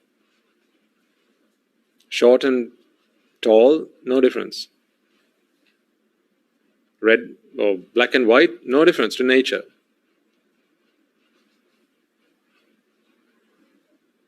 So if you ask an Arahant, what is the opposite of white? What might the Arahant say? The Arahant will refer to his knowledge that he has acquired. And he'll say the opposite of white is black. This is knowledge. It's information, essentially. We have learned this. If you took a random person and you didn't give him that knowledge, right, and you asked him, say, 10 years of age, and he's not been to school, not a single day, and not learnt anything except for language. I don't know how it would be possible to do this experiment, but let's say you did, right? You can communicate with the person, but they haven't learned opposites. And then you ask the person, what is the opposite of white? The answer would probably be, what is the meaning of opposite? What is the meaning of opposite? What do you mean by opposite? Is it not black? No, black is black and white is white. Black is not the opposite of white, and white is not the opposite of black. Black is black and white is white. This is a notion that we have, that one color is the opposite of the other. Hence all these racial problems also.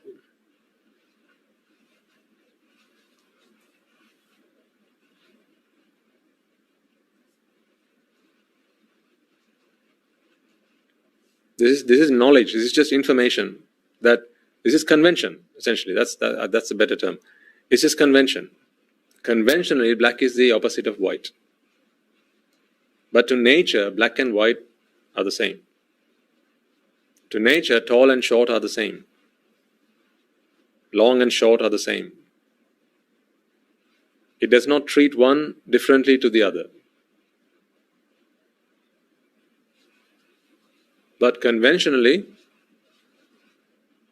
we think in terms of opposites, because we have likes and dislikes.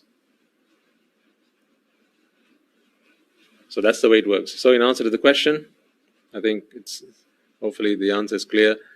If your coffee is bitter, sir, madam, then ask yourself, do you like it to be sweet?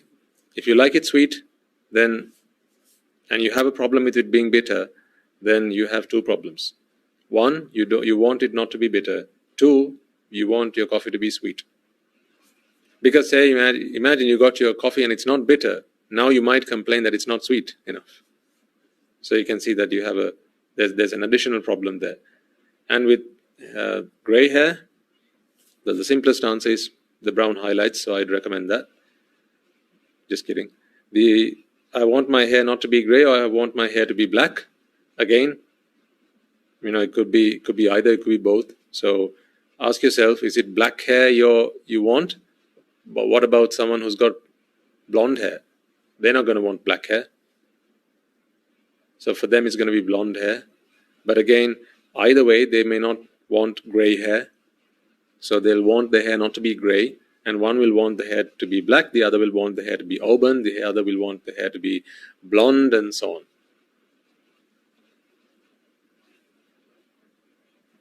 Hopefully that makes sense. Nibbana manata nibbana vetva. Yes, and to you too.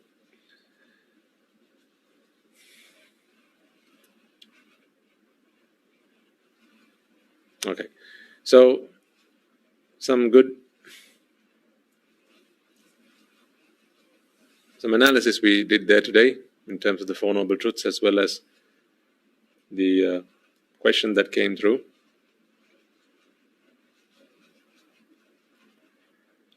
Just thought I'd mention one thing before we conclude. It is something I mentioned a while ago, long time ago, but I thought it'd probably be useful to mention again. You know how we always wait for things to happen? Like now people are waiting for the pandemic to come to an end. Other times you're waiting for someone to arrive, right? So you're waiting for the cake to be done. You're waiting for the postman. You're waiting for your exam results. You're waiting for the exam. You're waiting for your blood test results. You're waiting to grow old or to grow up. You're waiting for a baby. You're waiting for your wedding. You're waiting for the rain. You're waiting for daybreak, right? People wait on all sorts of things, don't they? Waiting. Waiting is a thing that is just second nature to all of us, isn't it? It's part of existence, isn't it? Waiting. Wait. We wait for things all day long. We wait. When the day starts, we wait for the day to come to an end. We wait for bedtime. We wait for the alarm to go off, to wake up. Right? We wait for our bosses. We wait for our employers, our employees. We wait for the water to come from the taps, don't we, when we open the tap? We wait for the hot water before you jump in the shower. Yeah? So all sorts of things we wait for. We wait for the microwave to go ding before you take it out. So all sorts of things we wait for. Some people wait for the next Buddha. Some people wait to become arahants. So all sorts of things we wait for. And as diverse as these things that people wait for might be, there is something common among all of them.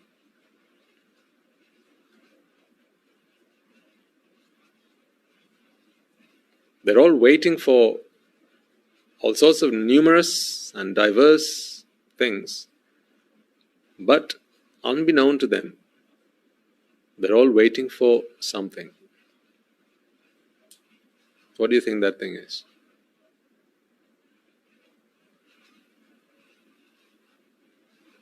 It's a 4-letter word. Oh no, it's a 5-letter word. 4 in Sinhala. It's a 5-letter word. It's death. No matter what you wait for, guess what else you're waiting for? You're always waiting for, at a minimum, 2 things. There's never a time you only waited for one thing. If you waited for some, unless of course you're waiting to die, unless you're waiting to die, then you're always waiting for a minimum of 2 things. You're waiting for the pizza delivery and you're waiting for your death. Because when the time, so say it's going to be another hour before your pizza delivery arrives, right? When that hour has elapsed, what 2 things have come closer to you? You're making sense now, right? What 2 things have come closer to you? 1, pizza. 2, death. By how long? By how much time? The same time. Right? You wait for the bus at the bus halt, and the ticker says it's going to be another 2 minutes for the bus. Right? What 2 things are going to arrive in 2 minutes? Or what 2 things are going to come closer to you in 2 minutes? Put it that way. 1, the bus. 2, death. You're waiting for an interview. Now you've sent your application, and you're waiting for your interview. Now if the interview is in a week's time, what 2 things will be closer to you in a week's time? As the week passes, what 2 things will come closer to you? You see, they never come alone, do they? They always come hand in hand. So do you see, anything that comes to you over the course of time always has a partner? It always brings a +1.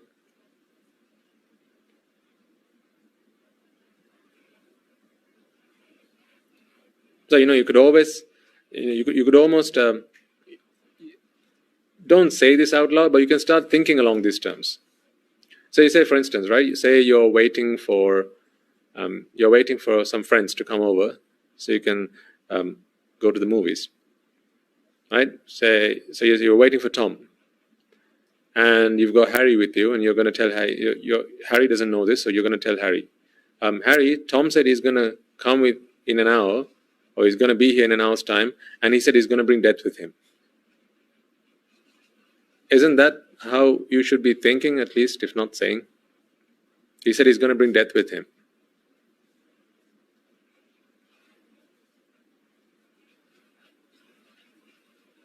What is the extra topping they put on the pizza? They always sprinkle a bit of death, don't they? A bit of death.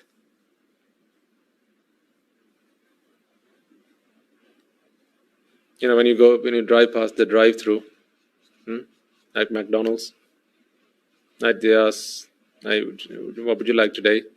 Would you like some chips with that, sir? I said, would you like some death with that, sir? Oh no, they don't ask you that because you have no choice. Here's some free death with that.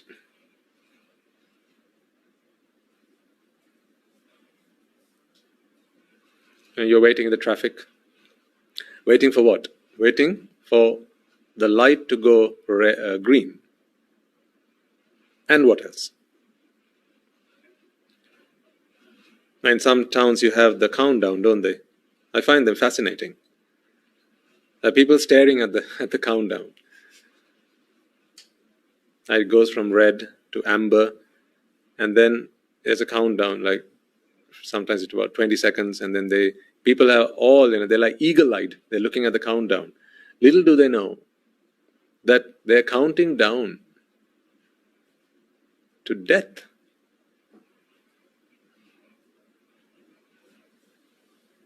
If a guy wants to cross this road, right? He wants to cross the road. He's looking at the clock, the ticker, the countdown. What does he want the countdown to do? Go up or go down? What is he so eagerly waiting for? He wants the countdown, to go down, right? So he wants that time to go down to a zero as soon as possible, doesn't he? So what's he beckoning? Come on, death, you can do it. Come on, death, you can do it. Isn't that what he's thinking inside? Although he does not know he's doing that. So that is what he's doing to the traffic light. Come on, traffic light, come on. You and I, we are friends, come on. Attaboy, come on, quickly. Right, bring us to a green, come on, quickly, I need to get there. And alongside that, what is he also beckoning but doesn't know that he's doing it? He's saying, come on, death, come on, quickly, come on now. Anytime you see a countdown, what is that also a countdown to?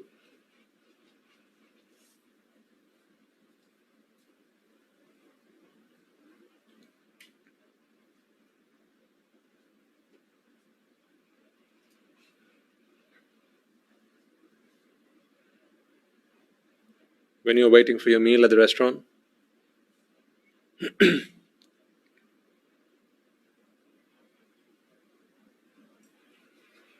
sometimes people get annoyed, don't they? When they take too long. And sometimes they ring the waiter. Well, come on, Mr. Waiter, how long have we been waiting for our meal now? It's been almost 30 minutes we've been waiting for our meal. How do you expect us to stay here for so long and you haven't served us yet? Yeah, he's talking to the waiter. Who else is he talking to? Although he doesn't see. Who else is standing there, right next to the waiter? It's the Ripper.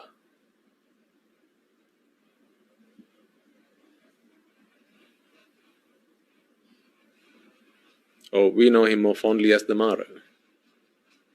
Right, Mara stood next to the waiter. So he's talking to the waiter and he's talking to the Mara at the same time. Come on, how long have I been waiting for? Right, 30 minutes we've been sat here. You call this service?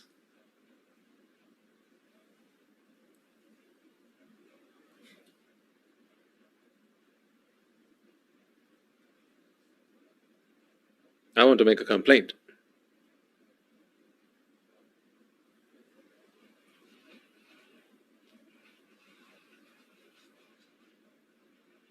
I think about it. Is it not the truth?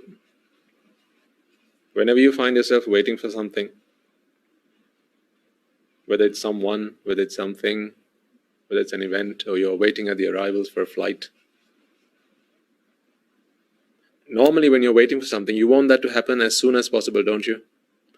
Do you not realize that when you want something to happen as soon as possible, right? And if the only thing that can happen is for that time to lapse and nothing else, it's not like something's due in 2 days. It's not like it's going to happen in 1 day. The only thing that's going to happen is that 2 days has to pass, and then you want those 2 days to pass as soon as possible, right? What else? I mean, are you out of your mind? Seriously, when you say, come on, I wish these 2 days went as soon as possible, these 2 days couldn't go any sooner, could it? You ask yourself, what are you also asking for?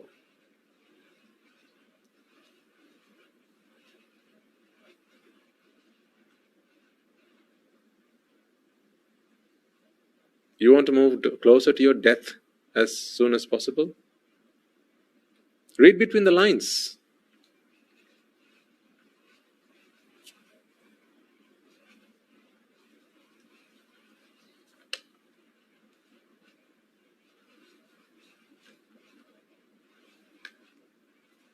Is that not the truth?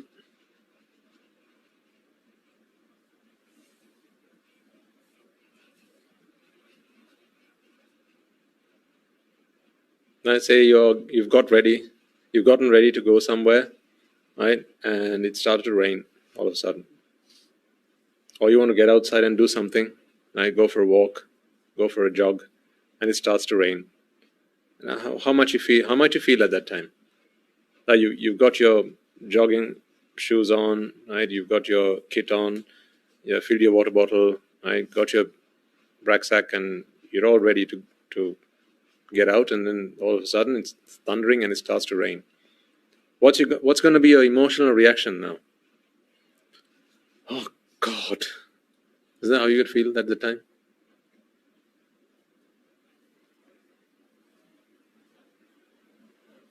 And then you're going to go and drop on your couch and think to yourself, how much longer is it going to rain? Come on. Finish quickly. Now you might look at the weather forecast and it says it's going to rain for the next hour. Right? Now what do you want to happen? You want that hour to pass as soon as possible, don't you? What else is passing by in that hour? Over the course of that hour, the end of the rain comes closer to you. What else?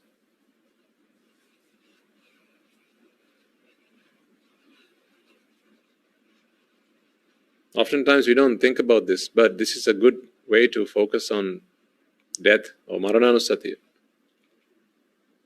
Because oftentimes in life you find you're waiting for things. Every day we wait for things, don't we? Right? It's either the cooker or the oven, or you're waiting for the hot water, you're waiting for the kettle to boil, you're waiting for the curry to be ready to be taken off the cooker, you're waiting for your husband to get back home from work, you're waiting for your kids to get back home from school, you're waiting for the alarm to go off, you're waiting for the bell, you're waiting for the postman, you're waiting for the heater, you're waiting for the traffic lights, you're waiting at an appointment, you're waiting for your name to be called, you're waiting for the results to be announced, right? Every day you wait for something. Kids, you wait to grow up, don't you?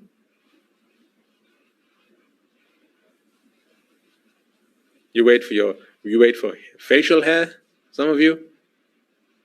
Oh, how I wish I also could have a beard like my dad. You don't know what you're wishing for. But I know as kids, we wanted that. We waited for that. We waited for the day we could also shave like Dad. Waited for the day where we could also drive a car, ride a motorbike.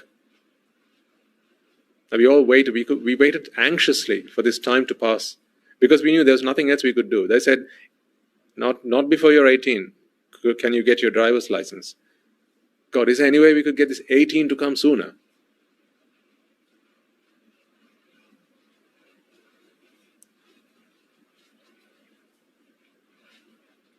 No. So the only way that can happen is for that time between now and 18 has to pass. So how long can you wait for that? The sooner the better, right? So you want that time to pass by as soon as possible. If you could fast forward that time, would you not? Answer that question. Answer that question. If you could fast forward that time, would you not? The time you have to wait to be reunited with a loved one. Right? You're waiting at, say, the arrivals or somewhere. You're waiting to be reunited with your loved ones. If you were able to fast forward that time, would you not? As you fast forward that time, what else are you bringing closer to you?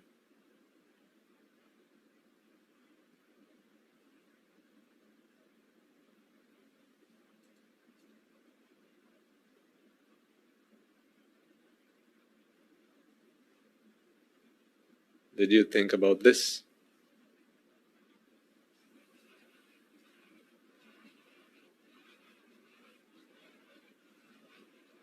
Did you?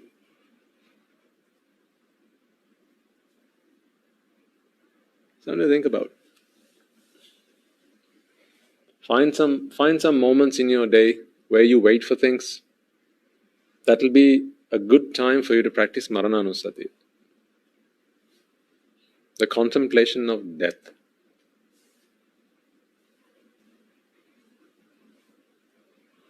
Marananusati does indeed have a much more profound meaning that we'll talk about later.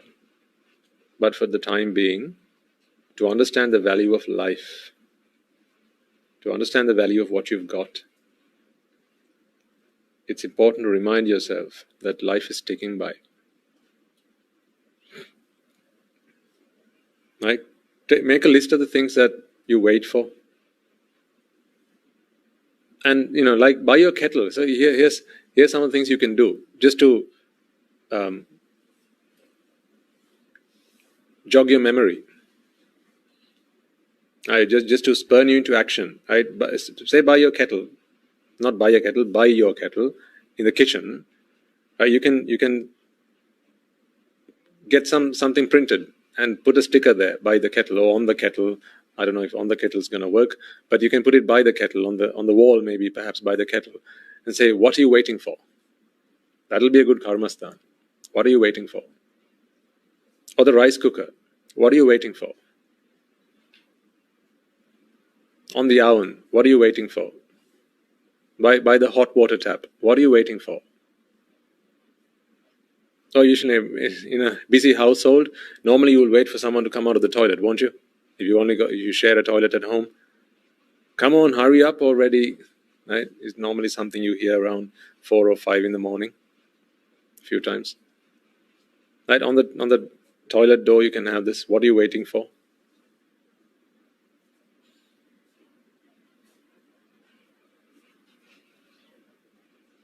That's a good karmasthana. What are you waiting for? Because the moment you see those words, these words will come into mind. They'll pop into mind. What are you waiting for? What are you waiting for? Always 2 things at minimum.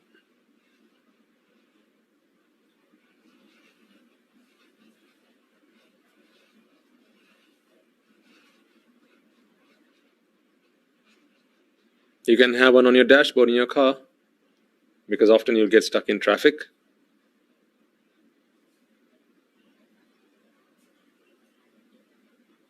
What are you waiting for?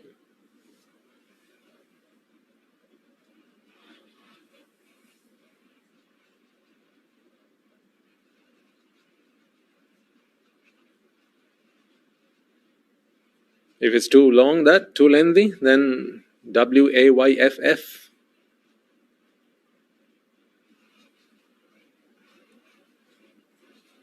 That's not wife. That'd be weird. What are you waiting for? Wife. If it's too long, what are you waiting for? It's too long, right? WAYFF. A little sticker. Put it down on something, sticky paper somewhere. Put a bit of sellotape on it and stick it by your kettle. And then as you're waiting for your kettle to boil, you'll see that. What are you waiting for? What am I waiting for actually? I'm waiting for death, aren't I? God. Then you remember the earnestness with which you need to apply yourself. You'll remember the importance of a minute. You'll remember the importance of the 2 minutes. You'll remember that these 2 minutes are precious. It'll take 2 minutes for the water to boil. In those 2 minutes, you can do something worthwhile. Like what? Waiting for the water to boil? No, the kettle will do that. You don't need to do that. What can you do in 2 minutes? What can't you do in 2 minutes? Sotapanna to Arahant, the time it takes to fall from a cliff didn't take 2 minutes. So what can't you do in 2 minutes? Right? Contemplate on the Dhamma. 2 minutes. RMI3. 2 minutes. Right? Sometimes you may have designed some spiritual postures. Right? Just seeing those letters, WAYFF. What are you waiting for? That'll jolt you into action.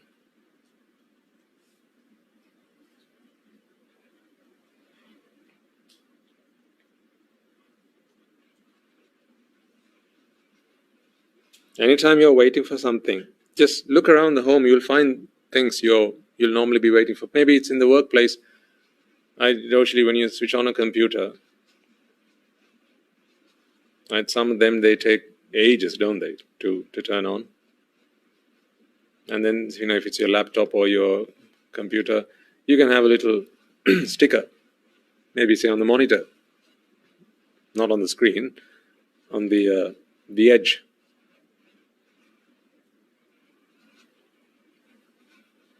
On the casing. You can have that. WAYFF.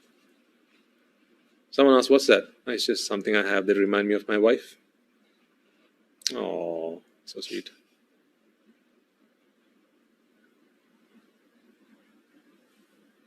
And then while the Windows logo is that's doing its rounds, and you can contemplate on something. Instead of getting annoyed about the fact that it takes ages, you can contemplate. May Bill Gates and all animals in all worlds be healed from the suffering of samsara. Instead of throwing curses at him,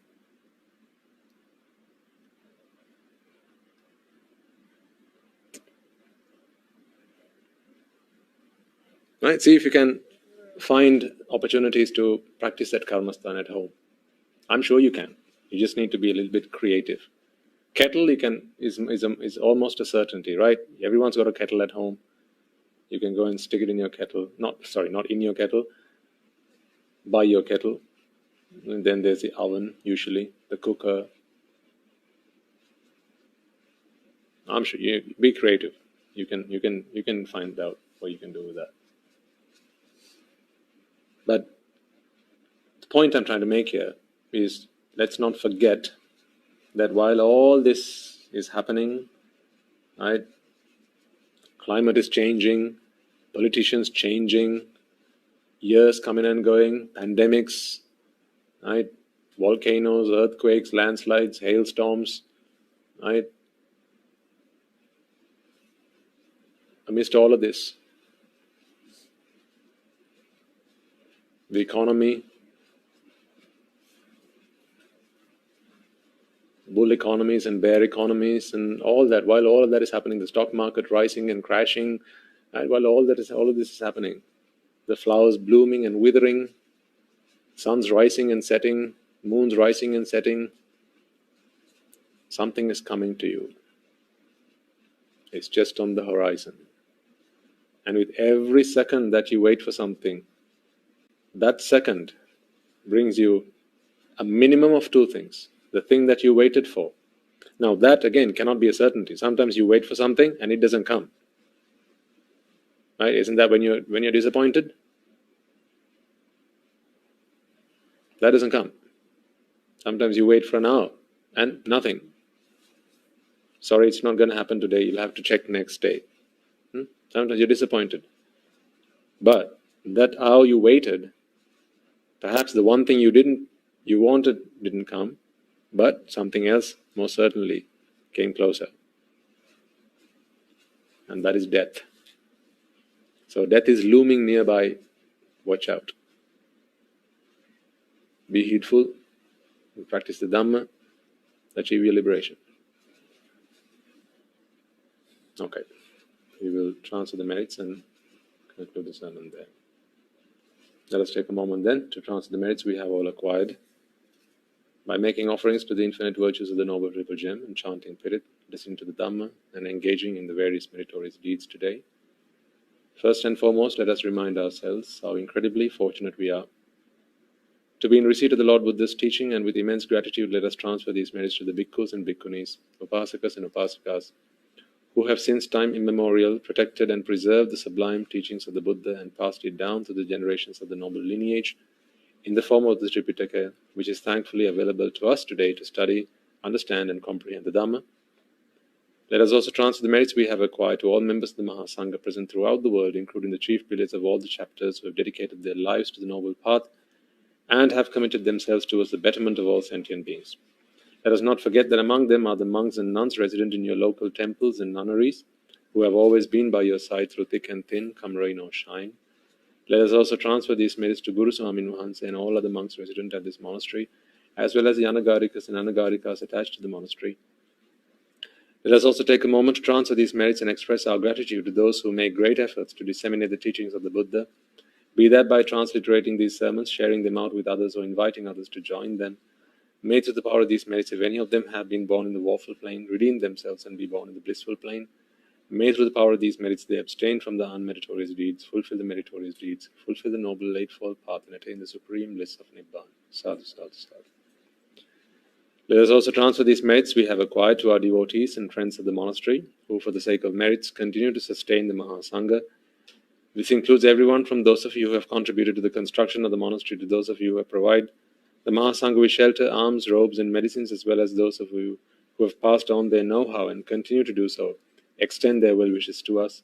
May through the power of these merits they abstain from the unmeritorious deeds, fulfill the meritorious deeds, fulfill the noble eightfold path, and attain the supreme bliss of Nibbana. Sadhu, sadhu, sadhu. Let us also take a moment to transfer merits to our mothers and fathers, husbands and wives, brothers and sisters, sons and daughters, grandparents, uncles, aunts, cousins, nephews and nieces, our elders, friends and acquaintances, employers and employees, and to all those who have helped us, supported us, assisted us in any way, shape or form. By the power of these merits, may they be healed of any physical and mental ailments and overcome any obstacles to their spiritual progress. May they abstain from the unmeritorious deeds, fulfill the meritorious deeds, fulfill the noble eightfold path, and may they all attain the supreme bliss of Nibbana. Sadhu, sadhu, sadhu. Let us also take a moment to transfer merits to the Devas and Brahmas, spirits and demons, primarily the Sakadeva, as well as the numerous gods and deities who are committed to protect and fulfill the Sambuddhashasana. Let us also transfer merits to our guardian deities who keep a watchful eye over us and keep us out of harm's way. May through the power of these merits they prosper in divine power and wisdom. May they abstain from the unmeritorious deeds, fulfill the meritorious deeds, fulfill the noble eightfold path, and attain the supreme bliss of Nibbana. Sadhu, sadhu, sadhu. Let us also take a moment to transfer merits to our ancestors who have predeceased us, to all who have been our families, friends and acquaintances in this infinitely long journey in samsara, and who have helped us, supported us and assisted us in every way they could. Let us take a moment to transfer these merits to them. Let us also transfer merits to the members of the armed forces as well as the police force who have sacrificed their lives to protect the peace and harmony of our nation. May all who have lost their lives in the war, be their friend or foe, rejoice in these merits we have acquired today. Let us also transfer merits to all those who have lost their lives in natural calamities such as the tsunamis and earthquakes, landslides and pandemics, including the most recent and prevailing one, reminding ourselves that among them will be those who have been friends and family to us in this long journey in samsara. Let us take a moment to transfer these merits to them. May to the power of these merits, if any of them have been born in the woeful planes, redeem themselves and be born in the blissful plane. May they abstain from the unmeritorious deeds, fulfill the meritorious deeds, fulfill the noble eightfold path, and attain the supreme bliss of Nibbana. Sadhu, sadhu, sadhu. And finally, let us all resolve that through the power of the blessings of all these merits we have acquired throughout the day, we be able to witness the advent of many hundreds of thousands of Arahants and Arhatmeni Vahansis on this blessed land. And finally, may to the power of all the merits we have acquired today, you and I and everyone who has helped make this program a success, become an Arahatun Vahanse or an Arhatmeni Vahanse in this very life and in the era of the Gautama Supreme Buddha itself. Sadhu, sadhu, sadhu. May the blessings of the Noble Triple Gem be with you all. We will now conclude the sermon. May the Noble Triple Gem be with you.